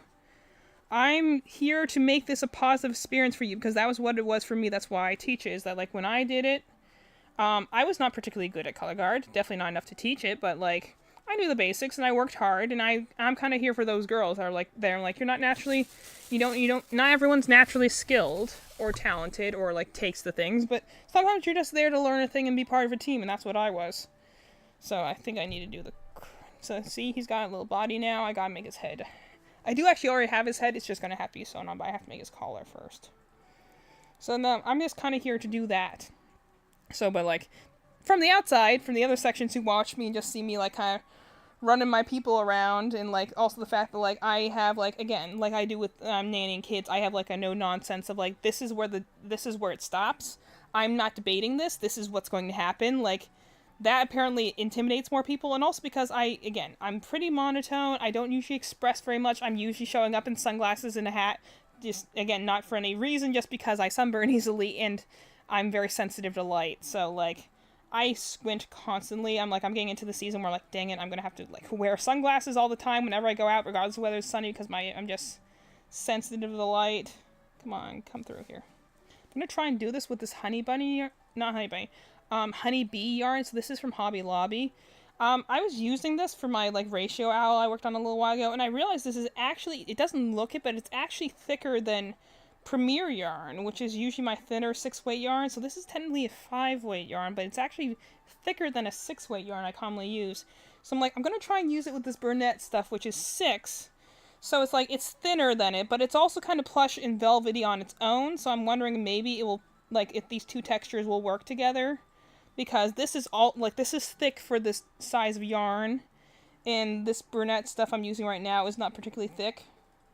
So I'm going to see if I can use these two together and if they'll cooperate. So I'm going to be quiet for a moment here while I try and get these first few stitches in. Your back loop of the first stitch with a marker.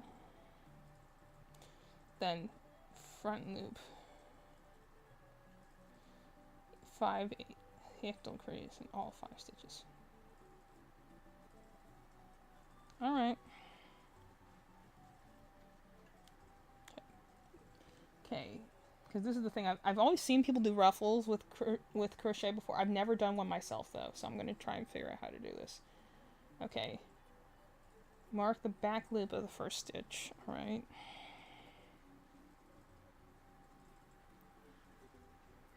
Okay, so the back loop will be this one.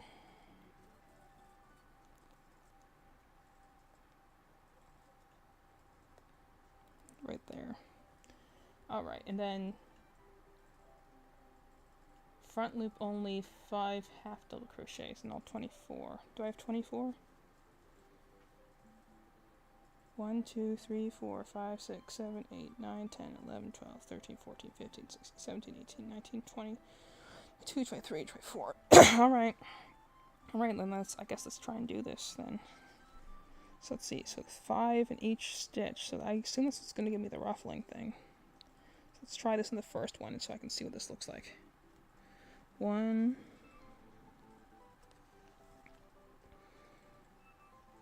2, 3, 4, 5. Keep catching my stitch marker. Okay, and then, sorry, they just whacked the microphone. 1, 2, 3, 4, 5. Okay, I think that's gonna work with this yarn. It's thick enough, I think it'll work. Okay, let me tie this off then. So that's what I've said before about any skills. I'm like, you know, one is like if you've gotten good at something is if you can teach it to someone else, but also like always trying to challenge yourself to some degree so that you like can grow your skills. So like, you know, it's one thing to learn, like that's I think what a lot of people get when they're like, you know, I can't draw. I'm like, well, yeah, but that's because you're treating drawing as something that you can just figure out in one session. Like you wouldn't randomly pick up an oboe and be like, I can't play an oboe after 5 minutes. I'm like, well, yeah, because you didn't, you know, it takes more than one session to learn how to play an oboe, you know, like, it's, like, I just feel it's so funny when people say, I can't draw. I'm like, well, how much effort have you put into learning how to draw? Like, I don't go up to someone and say, I can't play the trumpet, because I'm like, I never tried to learn how to play the trumpet, so of course I can't play the trumpet, you know? But, like, you know, you can say, like, I'm not happy with how much I can draw, or, like, my skill level of drawing, but it's also, like, you know, I can't write. I'm like, well, yeah, some of it is passion, some of it is... That was one of our discussion questions, actually, in my class. Like, you know, is writing, like, being a good creative writer an inherent skill that people are just born being good writers, or is it something that can be taught? And I'm like, I think my opinion at the end of the day was, like, the passion to write, the creativity needed to make a story comes from within, but the skill to properly tell that story in a way that others can like consume that's a learned skill. Like the passion comes from the individual, the inspiration, the story itself comes from the individual, but the skill to properly tell a story, that is something that has to be learned. That's something that needs to be taught. I mean, looking at sometimes the movies and television shows we have nowadays, I'm like, yeah, I can see the idea here, but it was not told properly, so the whole thing kind of falls apart. Man, how many properties have I seen there? I'm like, this has potential. Unfortunately, it was never quite reached. Alright, so is this going to be another kind of 15 or so minutes quiet, because I'm going to have to count these to make sure I do this ruffle thing correctly. Okay, so let's see. 1, 2, 3, 4, 5. Right. The other thing is that my hands tend to get clammy when I'm working on something for a while. So my hands are a little clammy right now, and unfortunately when I have this like kind of...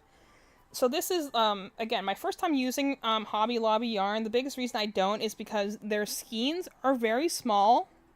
Like, this skein started actually only probably maybe about like 1/3 more than I'm holding in my hand right now. So they're small skeins. It means that you need a lot usually to finish a project, especially in the thicker yarns, which is the ones I like. Now, normal skeins, they're good. You know, like the 4-weight skeins are fine, but like any of their plush like yarns are in pretty small skeins, and their pricing is not like the best. Like Premier yarns give me like, you know, something like this big of a skein, maybe a little bit more than this, and I'll get this like, you know, for like $3, $4. Like this much for $5 seems a little ridiculous by comparison. But you know, so only buy it on sale. But I'm like, I've never used it because like it feels like it's not like it's 100 grams of yarn. That's not a whole lot. So I haven't used it before, but I decided to because I made it Golden Freddy, because my one big Freddy pattern that I made for my sister the one time is my first big project I ever made. I made for her, which is hers, you know, to do with what she will. So that means that she kind of like, you know, she brings it to shows, but I'm like also like, if she wants to sell it, that's up to her. But I'm like, she obviously doesn't want to, but I'm like, I should make an actual one we can sell because people mention the Freddy all the time. So I'm like, I made a golden Freddy using this yarn, this golden yarn I'm using now. And it was surprising that because I was using it next to Premier Parfait, which I was assumed it was going to be either just as thick or maybe a little thicker. And then like actually this honeybee velvet yarn I'm using right now is actually thicker than it, which I did not expect at all because when I was holding in the store, it felt thinner. I'm like, as I put the two yarns next to each other, this one actually is a little thicker, and this is a 5-weight yarn. Premier Parfait Chunky is a 6-weight yarn. And that's why you really can't trust weights when it comes to yarn. You really have to hold them and put them next to each other because you can't go on size. Whenever I'm trying a new brand of yarn, I'm like, I have to pick it up in the store because I'm like, if I can't see how thick it is, like 6-weight yarns, it should hypothetically all be the same size, but most of the time they are not. It also depends on how the yarn is made too, like acrylics versus cottons versus, is it woven? Is it, chenille yarn? Anyway, I'm going to stop talking for a moment here because I do need to count these stitches so I don't accidentally miss one. Okay. This is definitely going to take a hot second though. 1, 2, 3, 4, 5. 1,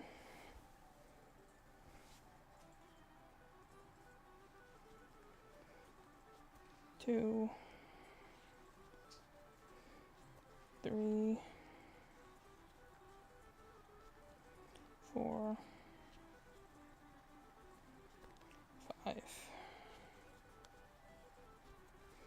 Unwrap this a little bit more.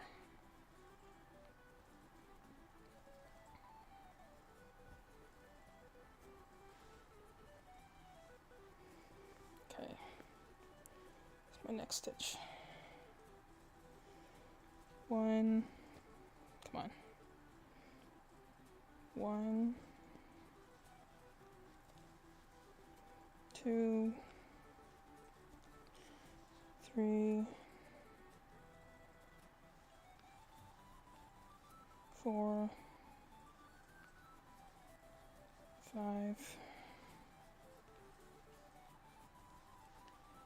1, 2, 3, 4, 5. 1, 2, 3, 4, 5.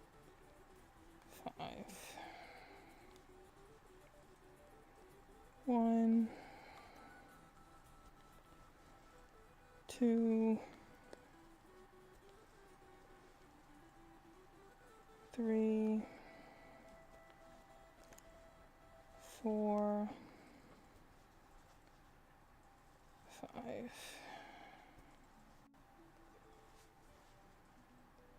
1,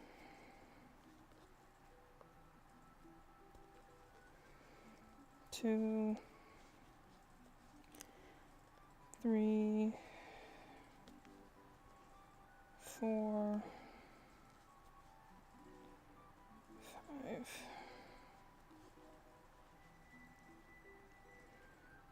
1, 2, 3, 4. Let's get a little tougher here. 5. The stitches are gonna start bunching on each other, which is what it's meant to do, but 1, 2, 3,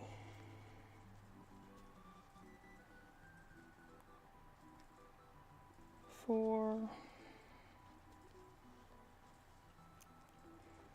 5, 1, 2, 3, 4,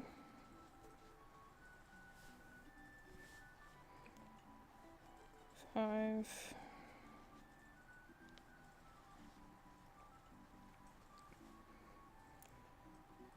1, 2, 3, 4, 5, 1, 2,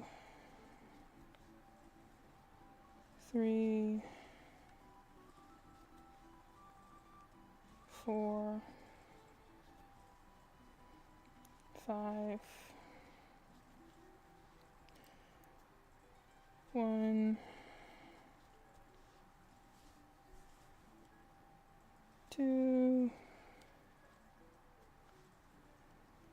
3, 4, 5.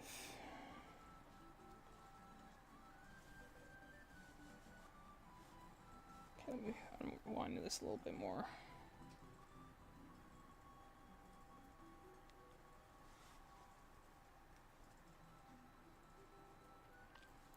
One, 2, 3, 4, 5,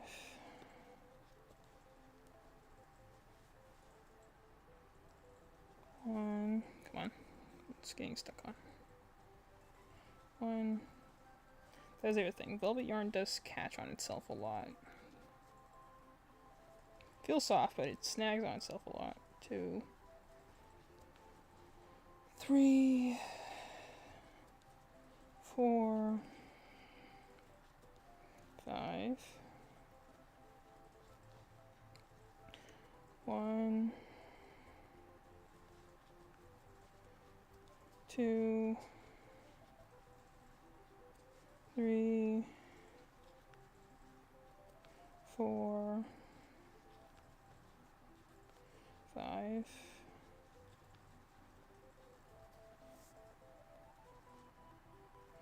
1, 2, 3, 4, 5,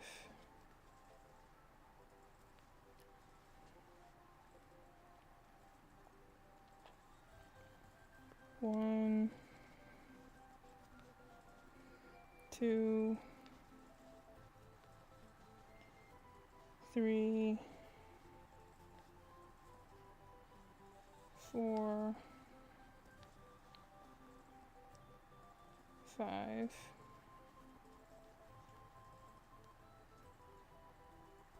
1,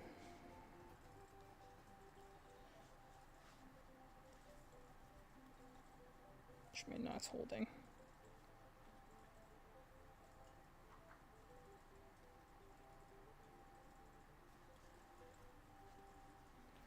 2,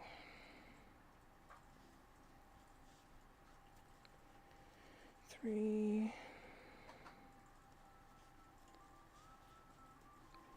4, 5. Okay, what do I do when I get all the way around?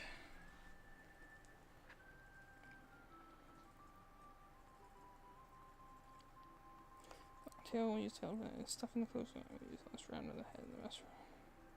Okay, so just fasten off the next stitch, which is cool.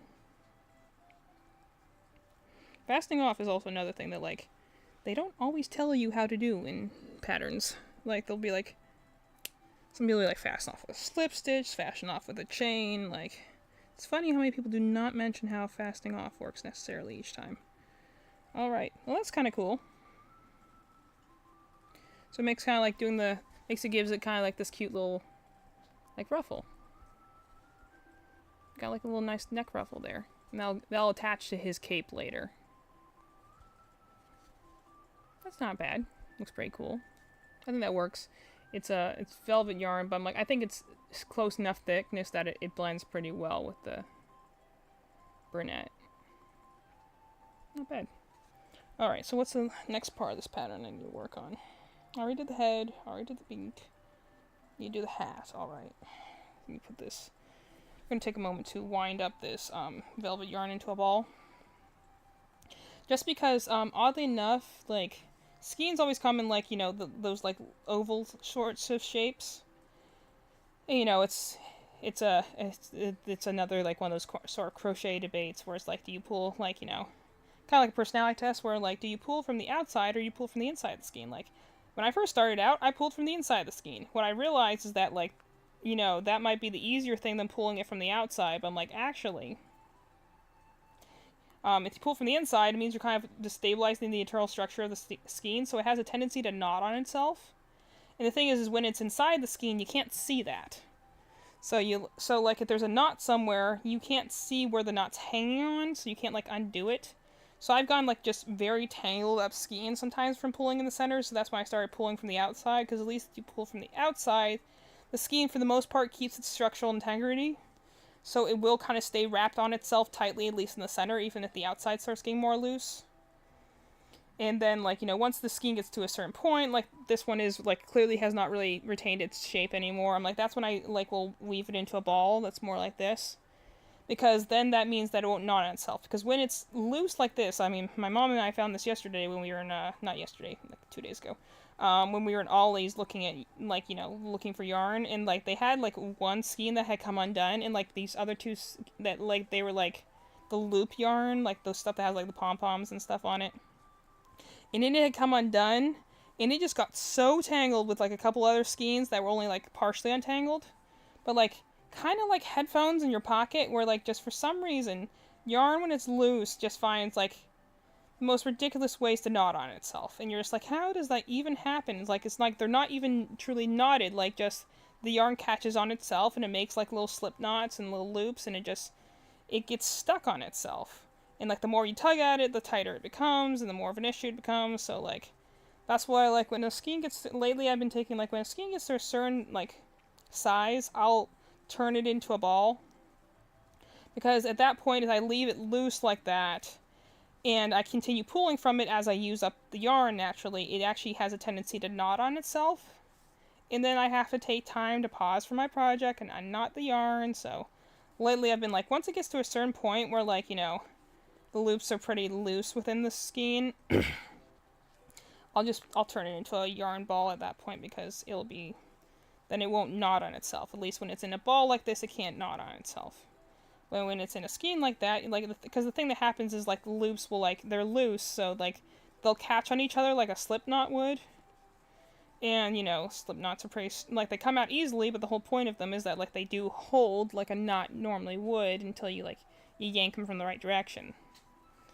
So, like, kind of like when you have your headphones in your pocket and somehow you put them in there for, like, 2 seconds, well, like, most people, they loop their headphones up and, like, you know, you loop it around your hand or something like that, and you put it in loops and you'd be like, okay, and then you shove it in your pocket, and somehow that will tie itself in, like, 14 knots. I'm like, it's more that actually those loops just got caught on each other, and then those formed knots out of that as you yanked on them. So lately I've been taking to try and, like, make up yarn balls at a certain point so that, like, my stuff can get tangled. Like, this probably would knot on itself a couple times if I continued pulling it like this. Not to mention, like, that it's not the easiest to carry around once it gets to that stage.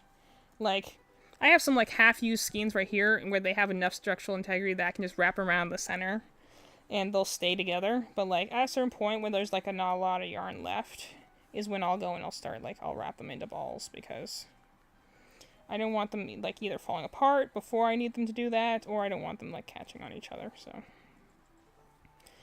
It just also, because it compacts it down, but also a yarn ball tends to roll away. So that's why, like, I don't do it until, like, they're pretty small. Because, you know, then when I'm working on them, I've definitely had it happen many times where I'm working with a yarn ball and then it just rolls off my seat and then it's like 15 feet away and I'm like, great, love that. So, but I essentially just do this to make sure the yarn doesn't like snag on itself, doesn't make knots while I'm trying to pull it, so I don't have to stop my things, because sometimes if I break my flow, then I'll just completely lose track of my count, if I'm counting in my head, or I might lose track of my pattern, or stuff like that. Like, people are like, how can you, like, you know, talk and crochet at the same time? I'm like, well, I kind of just get into a flow state where, like, you know, my brain is, you know, kind of keeping the temporary information it needs for the stitch count, but, like, I can use my active, you know, listening skills to, like, pay attention to whatever I'm talking about. But, like, the moment you break up that flow, then I forget what I was talking about, I forget which count I'm on, things get weird. I think it's time for another WhatsApp break. I'm going to have the rest of my tea here. Time to have the other half of my little WhatsApps here to make my mom laugh.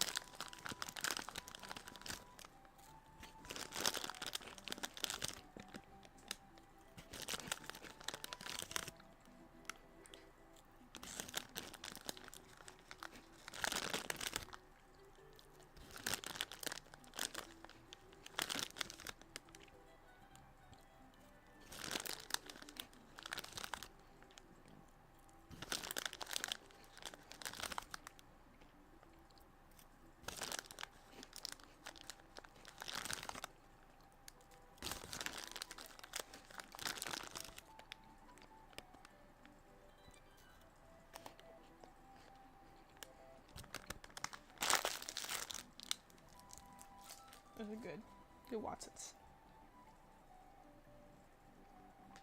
Switch my cups around so I have my open wine here. Let me see what yarn I need next. I'm gonna put this off to the side because I don't need this right now.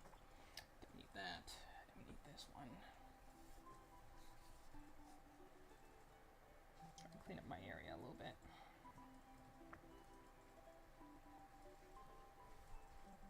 Look, Madeline's getting up again. She getting a snack. I need to go get my charger. Or her charger. Charger and a snack, maybe. Okay, what yarn do I need next?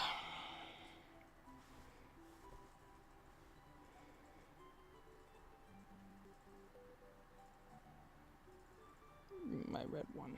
Alright. Where'd my hook go?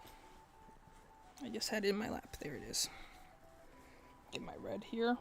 So I think a red cape, he's going to be like wizardly. So I wanted to have... First thing I thought it was like red, I think is very wizard cape like. I considered blue, but he's already black and gray and tan. I'm like, I need something bright and like impactful that isn't cool tone. So I think this said 4 in his magic ring. Yep, 4. Because this person does the chain 2 and slip stitch method. But, you know, because originally I was confused about that when I first was starting out. But then I, like, you know, just Googled it, and they're like, oh no, the chain 2 and slip stitch method is just essentially a different method to do the magic ring. Slightly different, like, methodology. But they're like, yeah, it's the same thing, it's doing the same idea. And I actually tested this, like, I figured this out myself by, like, just being like, well, let me read through the pattern, it seems like she's doing the same thing I'm doing, so let me try and do it, and then, like, it came out the same, like, oh, yeah, these two methods honestly just work the same as with each other. I will need another stitch marker, though, because I have my other one in my guy's neck at the moment. So I know where to sew him later. Let's grab this blue one, I think. As long as I'm taking a break, let me stretch out a little bit. So they tell you, kind of like with anything you want to kind of stretch out, make sure you don't get super tight in a lot of places. I need to get back into exercising, honestly. I used to have more muscle tone. Now I'm kind of just back to being, like, kind of squishy. My mom and my sister will point out that I'm, like, very skinny, but I'm like, yeah, I still could do with a little more muscle tone, though, I think.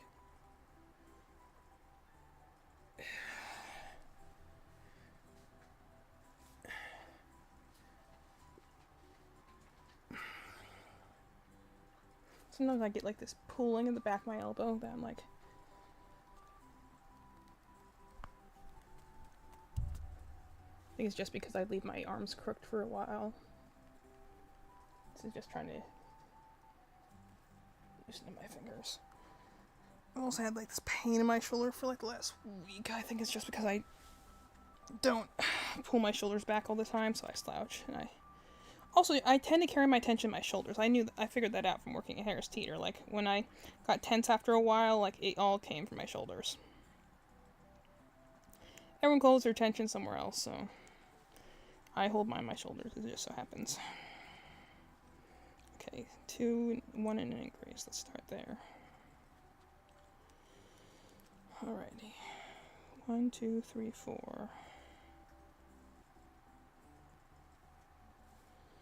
Thing is, when you start with a magic ring, but it starts with like starting a magic ring with more stitches isn't too bad, but starting a magic ring with less stitches means that you have to pull it really tight in the very beginning, which isn't necessarily a bad thing, but then you have to like turn it inside out so that the wrong side is on the inside, the right side's on the outside.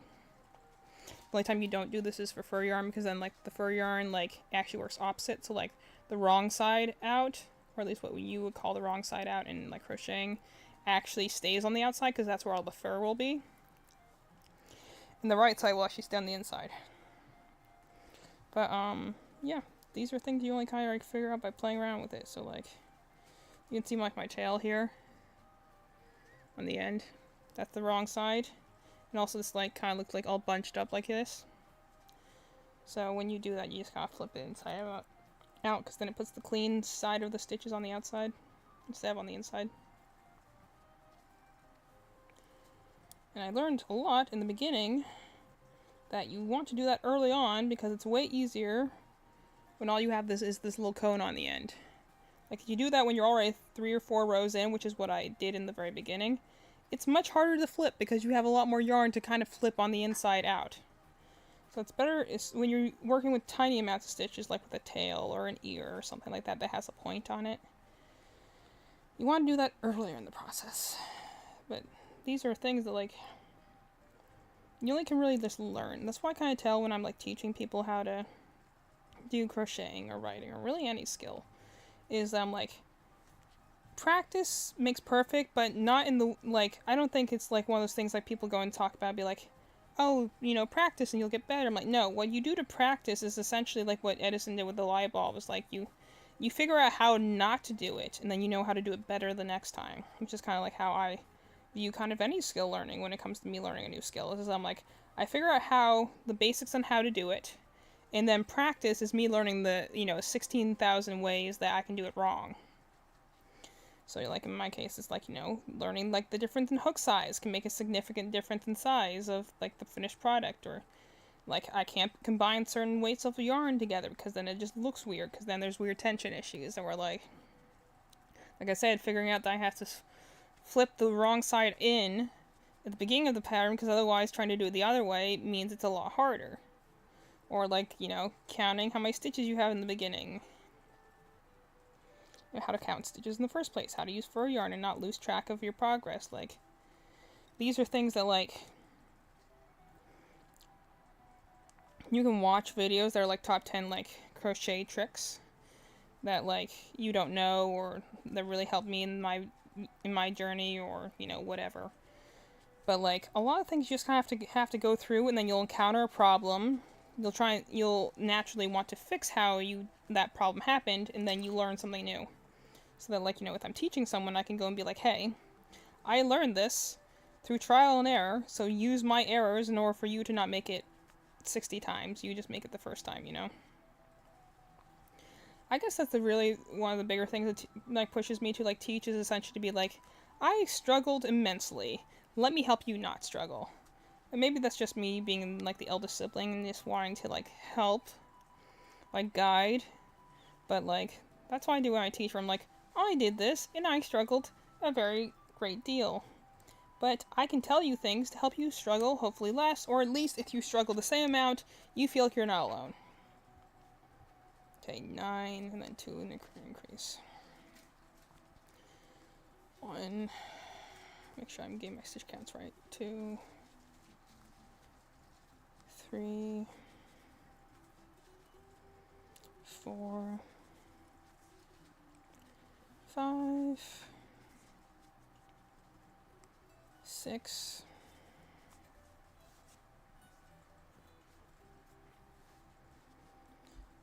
7, 8. Okay, yes, I'm over 1 because I should have got 10. Where did I pick up an extra stitch? 1, 2, 3, 4, 5, 6, 7, 8, 9. So yeah, I picked up an extra stitch somewhere. Where did I pick up an extra stitch? Okay, let's try this again. 1. That's the other thing about crochet is it's more forgiving on if you make mistakes because it comes out very easily. As opposed to, like, you know, something like knitting or sewing, when you miss a stitch, it's a pretty obvious mistake and it's not easy to go back in and correct. Crocheting, you can honestly pull off really easy. Like knitting, you drop a stitch somewhere, it's very hard to kind of go back in because you have to pass the, like, you know, the yarn between the needles back and forth. Crocheting's more forgiving in that regards, as far as it's very easy to frog or pull out the stitches and go back. 1, 2, 3, 4, 5, 6, 7, 8. Yeah, I'm 1 stitch over. I wonder how that happened. 9. Okay, 10. So I'll just have to adapt in the next thing. So let me count for a moment here so I can figure out where I picked up an extra stitch. Okay, let's see. I have to do a 2 and an increase next, and I need to have 12. Alright. So, I already have 10. So 1, 2, increase, 1, 2, increase, 1, 2, increase,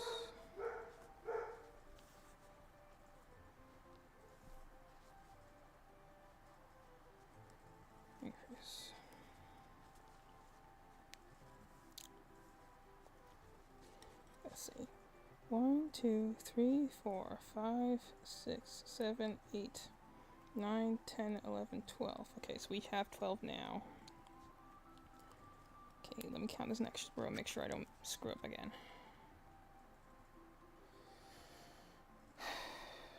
12. Around. Okay, let's double check on this. 1, 2, 3, 4, 5, 6. Wrap my yarn a little bit more. 7, 8, 9, 10, 11,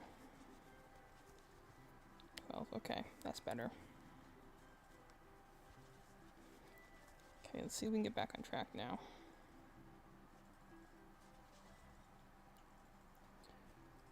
That might be a little lopsided, but you know what? That's actually probably fine for a wizard's hat. Take a moment. My throat's starting to get a little scratchy, which usually indicates that I've probably been talking for 2+ hours. I haven't looked at the clock yet, but I'm assuming at this point I've talked past 2+ hours, because that's usually when my throat starts to get dry. So I'll probably be finishing up this hat and then, you know, calling it after that. I can get my red to not tangle on itself here. So I'm saying that, like, you know, once the skein starts, you know, pulling off more, then it tangles a little easier.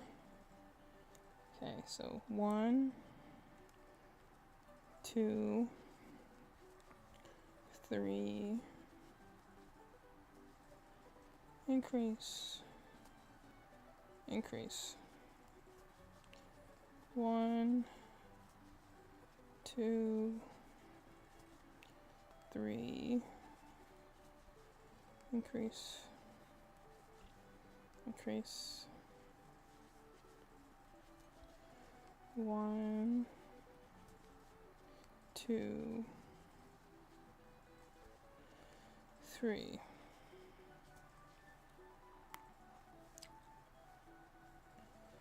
Increase. Increase. Okay. Should be good here. A little slanted, but that's okay.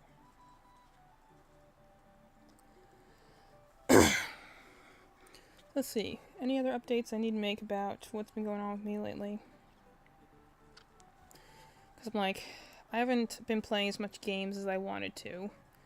But, you know, I think it's been okay. Like, the other day I played Star Rail just for myself. And I did I finished up a story quest I have been working on for a while. Because, you know, again, that game clearly is really trying to make its story impactful. Because, like, some of them are just, you know, it's a lot of dialogue. But it's not necessarily bad dialogue. It's, like, you know, necessary dialogue. It's kind of like when you're playing a JRPG. Like, that's what I'm saying. Like, Star Rail, I think, is trying to be a JRPG. I mean, it relates itself to an anime, but I'm like, if the animes were in a game style, they'd probably be JRPGs, because they tend to have lots of talking and action and, you know, comedy. But I just played it for myself for a little while, and I'm like, you know what? I was going to go and crochet, I was going to go and stream, but I'm like, I just played it for myself for a little while, and that was actually very refreshing. So I had not done that in a very long time. And even now, she started another quest that I actually haven't started for a while. Like, you know, my favorite character in that one is, like, Dan Heng, namely in his, like, dragon form. And so I actually haven't done his, like, character quest. Because, like, I just haven't. I'm trying to go do things in chronological order, more or less. Okay, 4 and increase. So, I haven't done it yet, and I kind of activated it by accident. I just happened to be in the area where it activates. And so I was like, you know what, I'm going to go do that. Like, I've been just doing my dailies, aka I'm, like, getting resources for my characters, so I can build my characters. I'm going to try and get all my, like, favorite characters to level 80, because, like, at this point, I have a lot of resources. Like, I play the game daily, they give out a lot of stuff on top of that, like, I don't have anyone, like, plus 6 merge, but I'm like, I got a good amount of level 80 units, so it's like, I got pretty good, like, resources. I know how to play the system, which is really the name of the game in any gacha game, but it was nice to just kind of, like, play a quest for the sake of just, I want to enjoy the story again, and that's the reason I don't go through the stories too fast, is because I do genuinely enjoy the story of Star Rail. Like, the characters are very good, the missions are very good, they feel very impactful, like, the world feels very complete and lived in. So I want to, like, enjoy that, because it's not like, you know, it's not essentially like the issue I'm having with Genshin right now. It's just like, you know, the dialogue can be good, but then the other half of the time it's Paimon talking about how she's hungry, you know, or, again, the characters implying there might be a greater meaning to what they're doing, but never actually acting on that. So, like, okay, 18. So, like, the dialogue can be impactful, but also a lot of it is very skip-worthy, you know, like, especially in the first area for Genshin. Like, Star Rail's not the same. Like, from the very beginning, I expected to be kind of like just powering through the first area, because I just wanted to play the game in order to get, like, the free pools, so I can pool on, like, Dan Heng, who I didn't know at that point, but I just knew it was just some guy with a water dragon, and I'm like, I like that. I'm gonna go play the game and just build resources so I can get this guy. And I expected to power through the first region like I had with Genshin, like, you know, an hour or so. I'd power through the first region. I would, you know, get to rank 10 so I could start warping for people. And I surprisingly actually got into the game, like, legitimately. Like, I was like, oh, actually, I like these characters. I like this combat. I like this intrigue. Like, you know, I actually stopped and listened. So I went in with the mentality of, like, I was going to skip through it. And then she ended up being like, oh, this is actually enjoyable. So, like, that's why, like, I usually play, like, the new update in Star Rail, like, a year after it comes out, because I want to play it when it's complete. like because they released it in like patches. So it means that like the entire story for like a certain world will be like released over a course of months, which makes sense. You know, it's a gacha game, so they gotta keep you playing for some reason. But that's why I'm glad for like the third world has a great story, great characters. But I could not imagine playing that as it came out because it ends on some pretty big cliffhangers. I'm like, I can't imagine like, you know, being stuck at a certain point in the story and you just can't go forward until they add more of the story in. So I'm like, also some of the areas are missing voice acting right now because of like, you know, the voice actors AI strike thing going on. So I'm like, I'll play them when they're in their complete state, both in the story mode and when the voice actors actually have their voices in there. Because like, again, my like favorite character is in that part of the story, but he hasn't like his voice lines aren't in there right now. So I'm like, I'll wait to play the game when his voice lines are in there. So that's the one I met, Don Hung's voice actor. He was very nice. He signed my copy of the game, but twice because I smudged it the first time.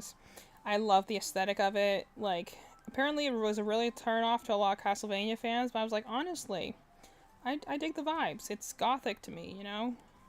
Especially because apparently after that game, they went for a more, like, generic anime style, and people were upset about that because they're like, now we just look underdeveloped. Like, these characters were over-designed, but now these characters are underdesigned. I'm like, I honestly rather have an over-designed character any day. Because, yeah, you can say a character has too many things. We all like to make fun of Kingdom Hearts for having too many belts and stuff like that. But I'm like, an over-designed character is least easily recognizable because nothing else looks like them. An under-designed character is underwhelming. So it means, like, you know, there are exceptions, obviously, but, like, if you have a character who's only known for, like, having, like, one item on them, like, that can be iconic, like a top hat or something, but, like, if you're a character that just looks like the typical sword person in, like, a tunic and a blue cape, then, like, well, then they're easily accessible. Like, one thing I noticed is, like, so 21 around, alright. The one thing that, like, I noticed is, like, you know, generic anime protagonists, like, how many anime protagonists have spiky red hair? Or goggles? You know, like, that's a very generic, like, anime trope, but it means that, like, those sort of protagonists, like, when you're looking for them in merch or something like that, you'll be like, oh, is this a character I like? Oh, no, they just happen to look like a lot of other characters, so then you can get, like, confused to be like, oh, well, that's not my character then. So, like, you know, there's that issue, but, like, I like Castlevania Judgment a lot. I've, like, you know, when I was talking about my story earlier that I'm working on, like, my fantasy thing, like, the fantasy world for that particular, like, novel would be very much like the world of Castlevania Judgment. Like, I imagine it being, like, kind of a high fantasy gothic world.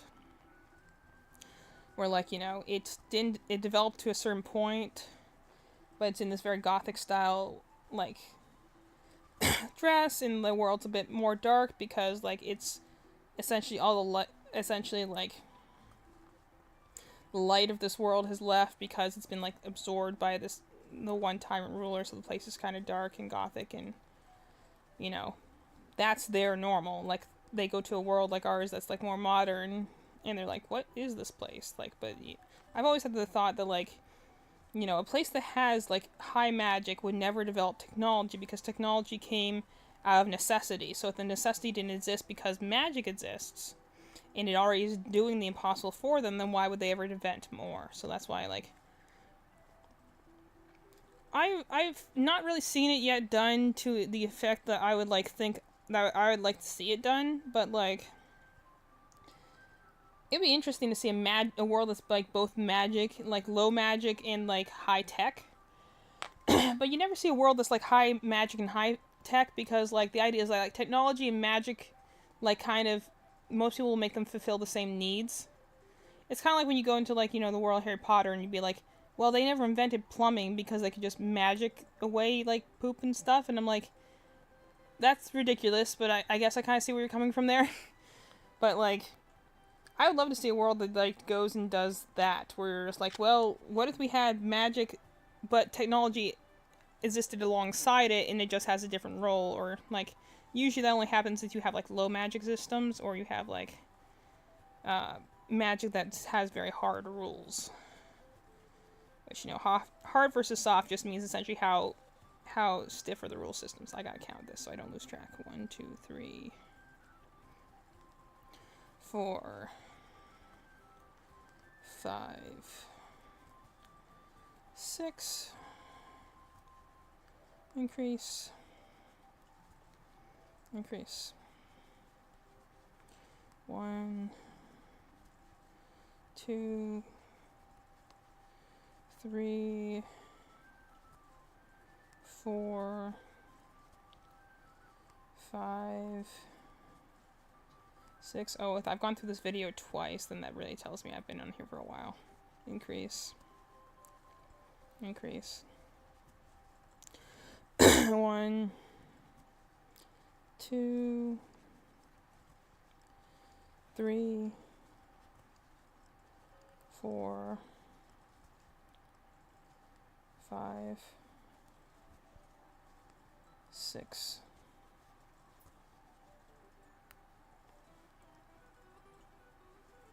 Increase. Increase. There we go. How many more rows of this do I have? I don't know how tall this is gonna get. I'm making a little wizard hat. Though it could be a tail too. So, 2 more increases. Alright. That's fine. So like, you know, it's just, I imagine, like, Malin also thought it would be cool with the idea too, but like, I just thought it would be cool to have, like, you know, my character go, like, from her more modern world, where, like, you know, people have the odd one out, but then going to this more gothic world where, like, you know, people are walking around in tailcoats, and, you know, there are large clock towers in places, and, like, you know, wrought iron fences and stuff. Like, all the typical gothic stuff. Because it's a fantasy world, and why not? Like, obviously, you'll, you know, think out more of the fun details, like how the world exists and its rules and stuff like that, but why not? So hard versus soft is something that I kind of got from, like, this other guy I watch on YouTube called Hello Future Me. He wrote a lot of books on world building and character development. Pretty cool guy. Very good videos. Highly recommend it if you ever want to, like, watch stuff on YouTube and just want to learn more about writing or story structure or magic or really anything that's of, like, a vaguely writing fictional nature. He analyzes TV shows sometimes too. Had a lot of things on Avatar: The Last Airbender, which is, you know, obviously a really great show. But, like, hard versus soft is just the matter of rules. So, like, a soft magic system is one where, like, they don't exactly know the confines in the structure of the magic. It just kind of happens without much questioning. So, like, I feel like this would be, like, Lord of the Rings magic system. Like, magic exists in that world, but we don't really know the upper limits of what it can and can't do. It kind of just can do anything it needs to do when the plot needs it to do it, but it also is, like, when you have soft magic systems, usually it's not, like, the main focus either.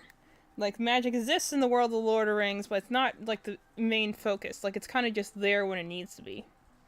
Hard magic systems would be kind of like Avatar: The Last Airbender, where, like, because it doesn't have to be explicitly magic, it's usually just some sort of energy system. So, like, the bending system of Avatar: The Last Airbender would be, like, one of those such systems, where, like, you have,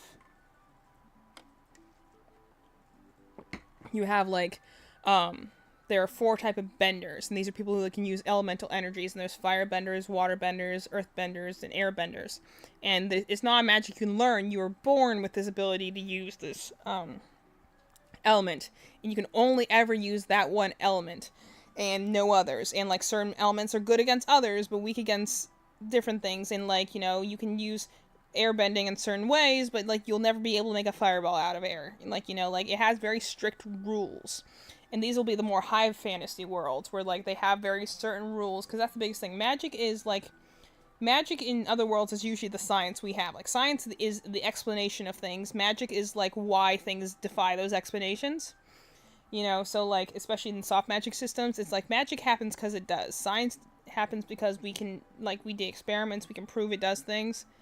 And, you know, to be fair, sci-fi is essentially, like, tech magic in a way, where, like, technology just kind of happens because you say it does. You know, like, you can use some sciencey jargon, but, like, it happens because you say it does.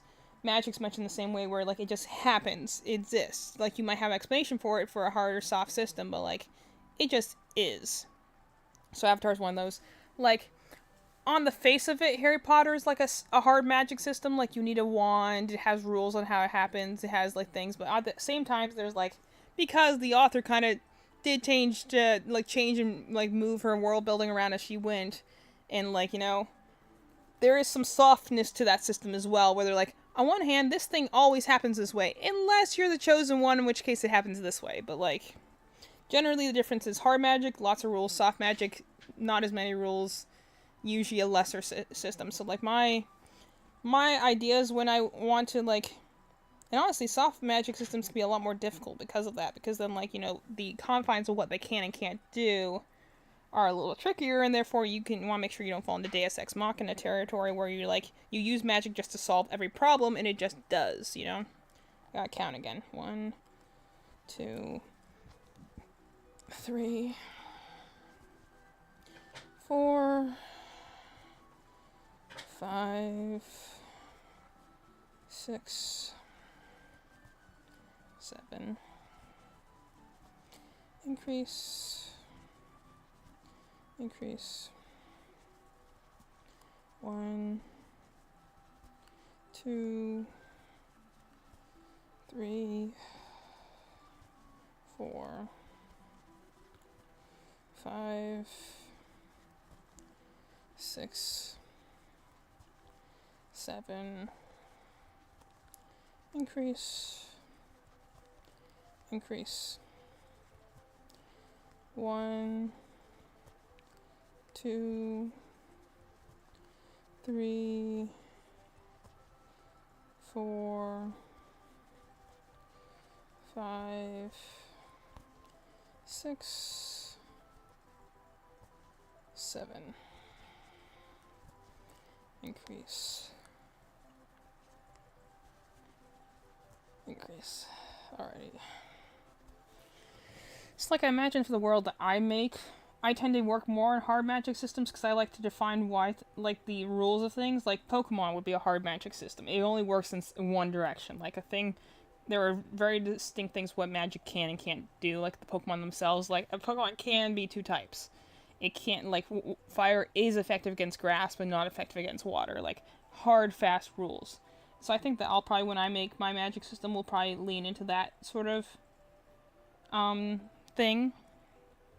Because soft magic is just a little harder to do. Like, in the beginning, when I was, like, a lot younger and a lot less, you know, experienced as a writer, like, I drifted more towards the soft magic system, where I'm just, like, energy and crystals, and it just happens because it does, and, like, what I really was making was, I wanted a hard magic systems, but I never defined the rules, so I was kind of just being lazy. Not necessarily making it. Soft magic systems are a little bit more tricky to do because they're like, that's the whole point, is like they're not defined, but you still have to explain what's going on. You know, you still have to make sure the audience isn't lost and they know what can and can't happen. You know, like soft magic systems probably be more for like folk tales and stuff like that, where like you don't know the reason why, you just know that it happens. You know, so I imagine I'll probably do a hard magic system for my thing with like the spirits and the mundanes and the bequeathed and stuff like that, because like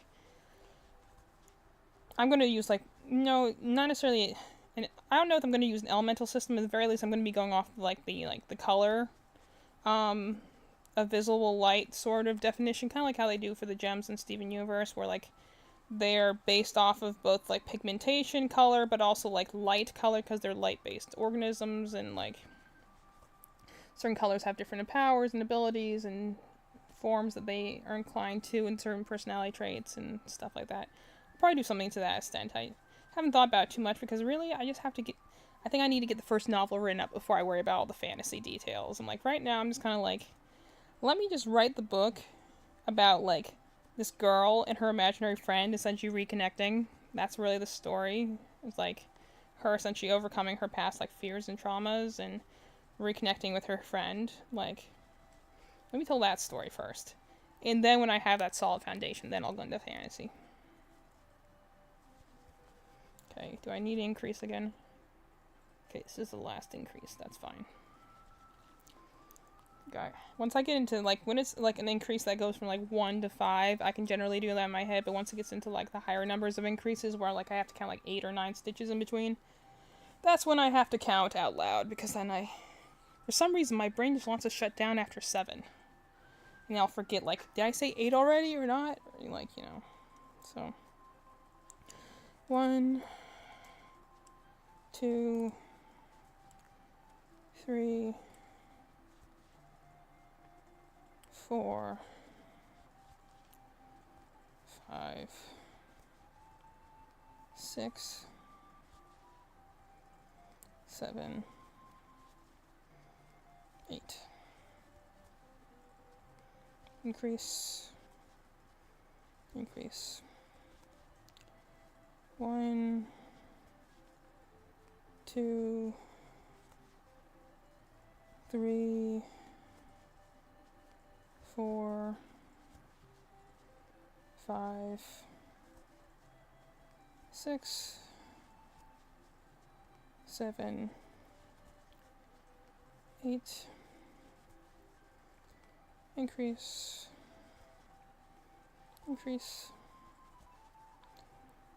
1,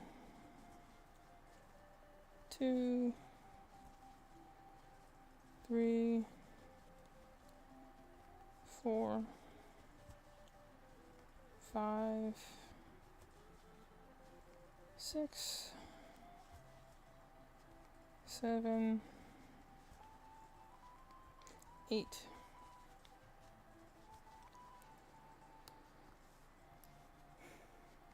Increase. This is also the point where I figure I probably need a snack or something because I'm starting to get like some head pressure.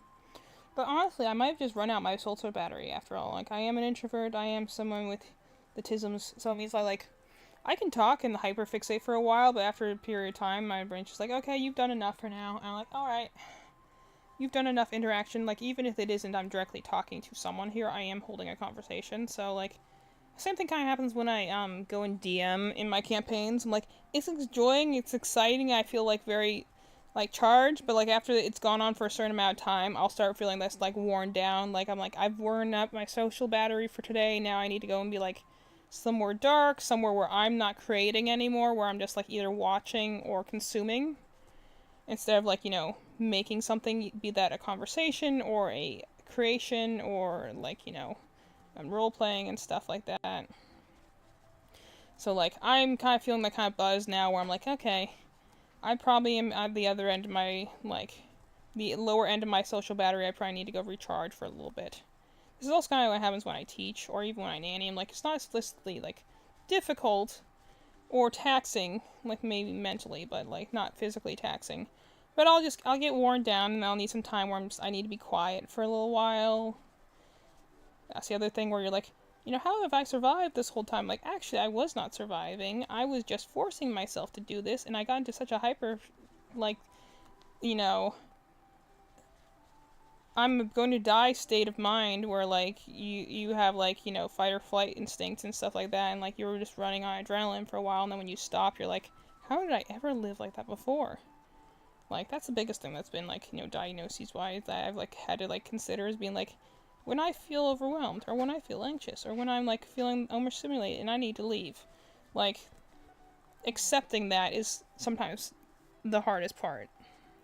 Being like, okay, I want to keep going, but I can't. I mean, sometimes I even feel that when I'm eating, where I'm like, I would like to eat more food, or like that, because either it's good, or I feel like I should eat more because I don't eat enough, but sometimes you have to be like, but I'm done right now because my body's saying enough, and I'm like, okay.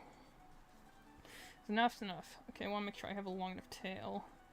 Try to make sure I have long tails so my mom doesn't have to, like, struggle to sew these on.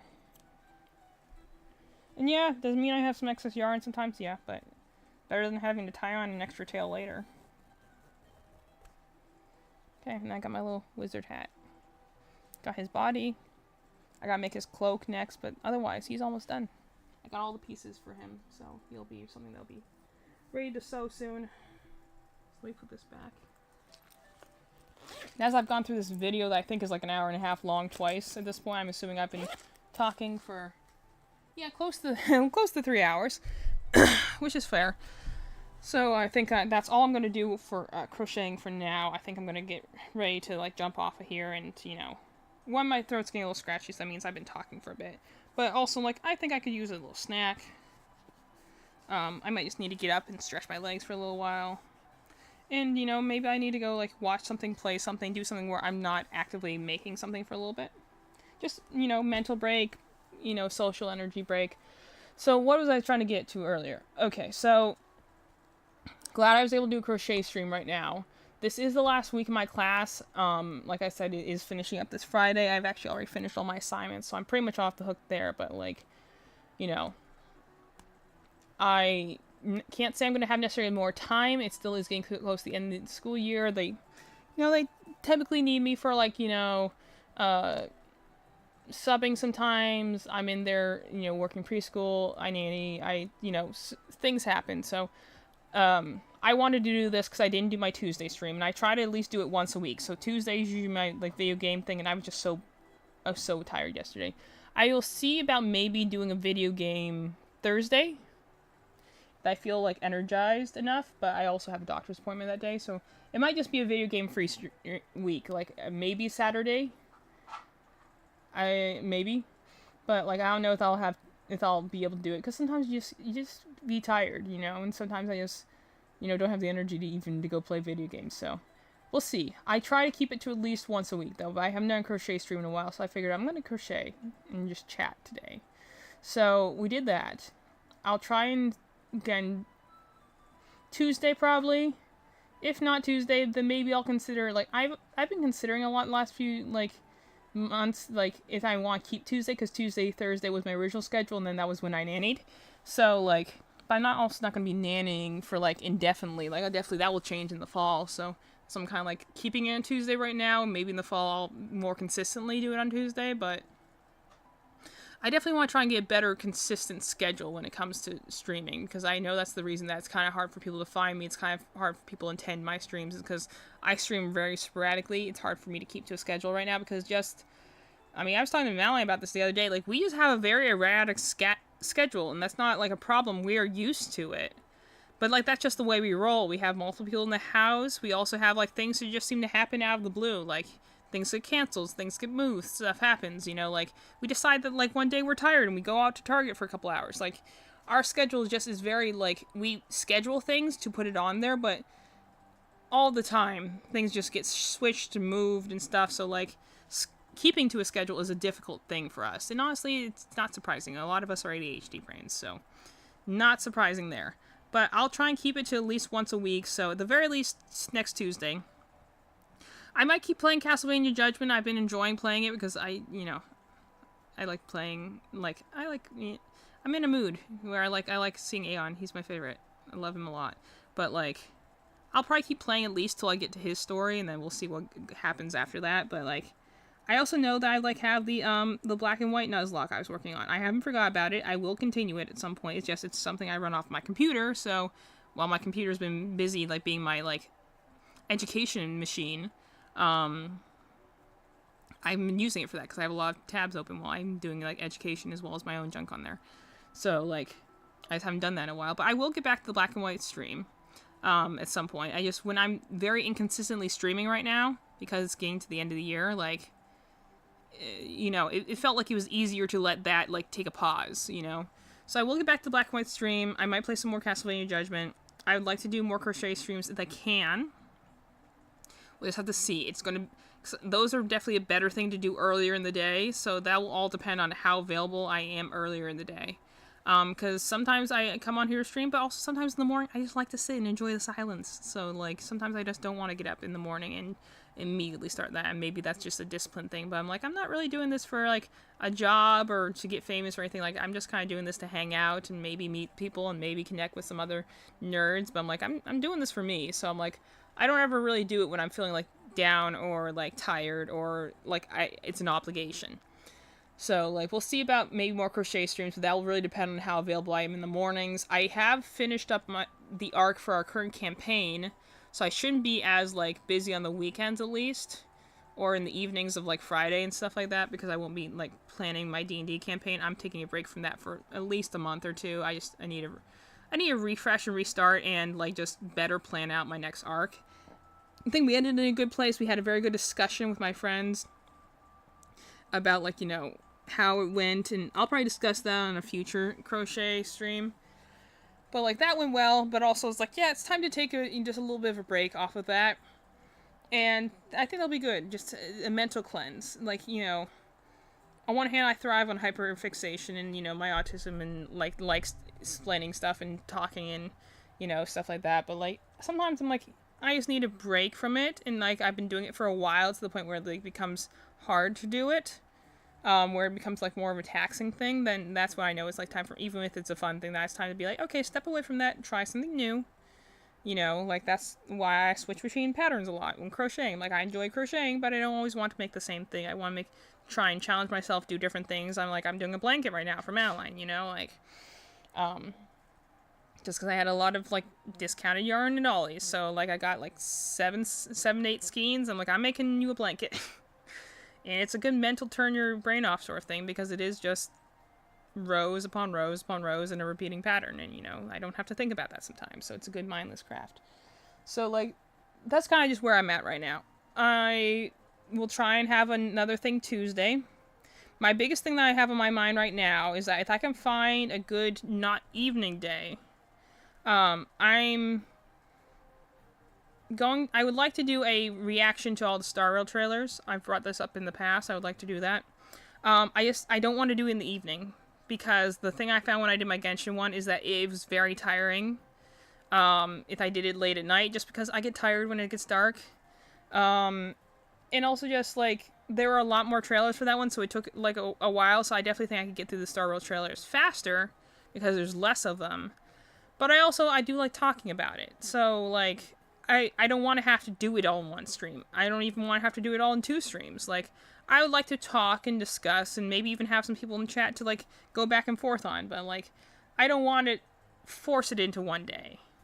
So, like, I'm just kind of, like, I might do it this week. I honestly could have done it earlier in this week, but I've kind of just enjoyed being at home with, like, the peace and the quiet. But I'm like, I would like to do it earlier in the day if I can. So, you know, I will do that at some point. I really would like, that's something for me I would like to do. I'm still have to edit together the Genshin Impact one, so I might as well, like, do a Star Rail one, have all the content ready so I can get into just Power Director and just mess with it for hours. But, like, I want to do that.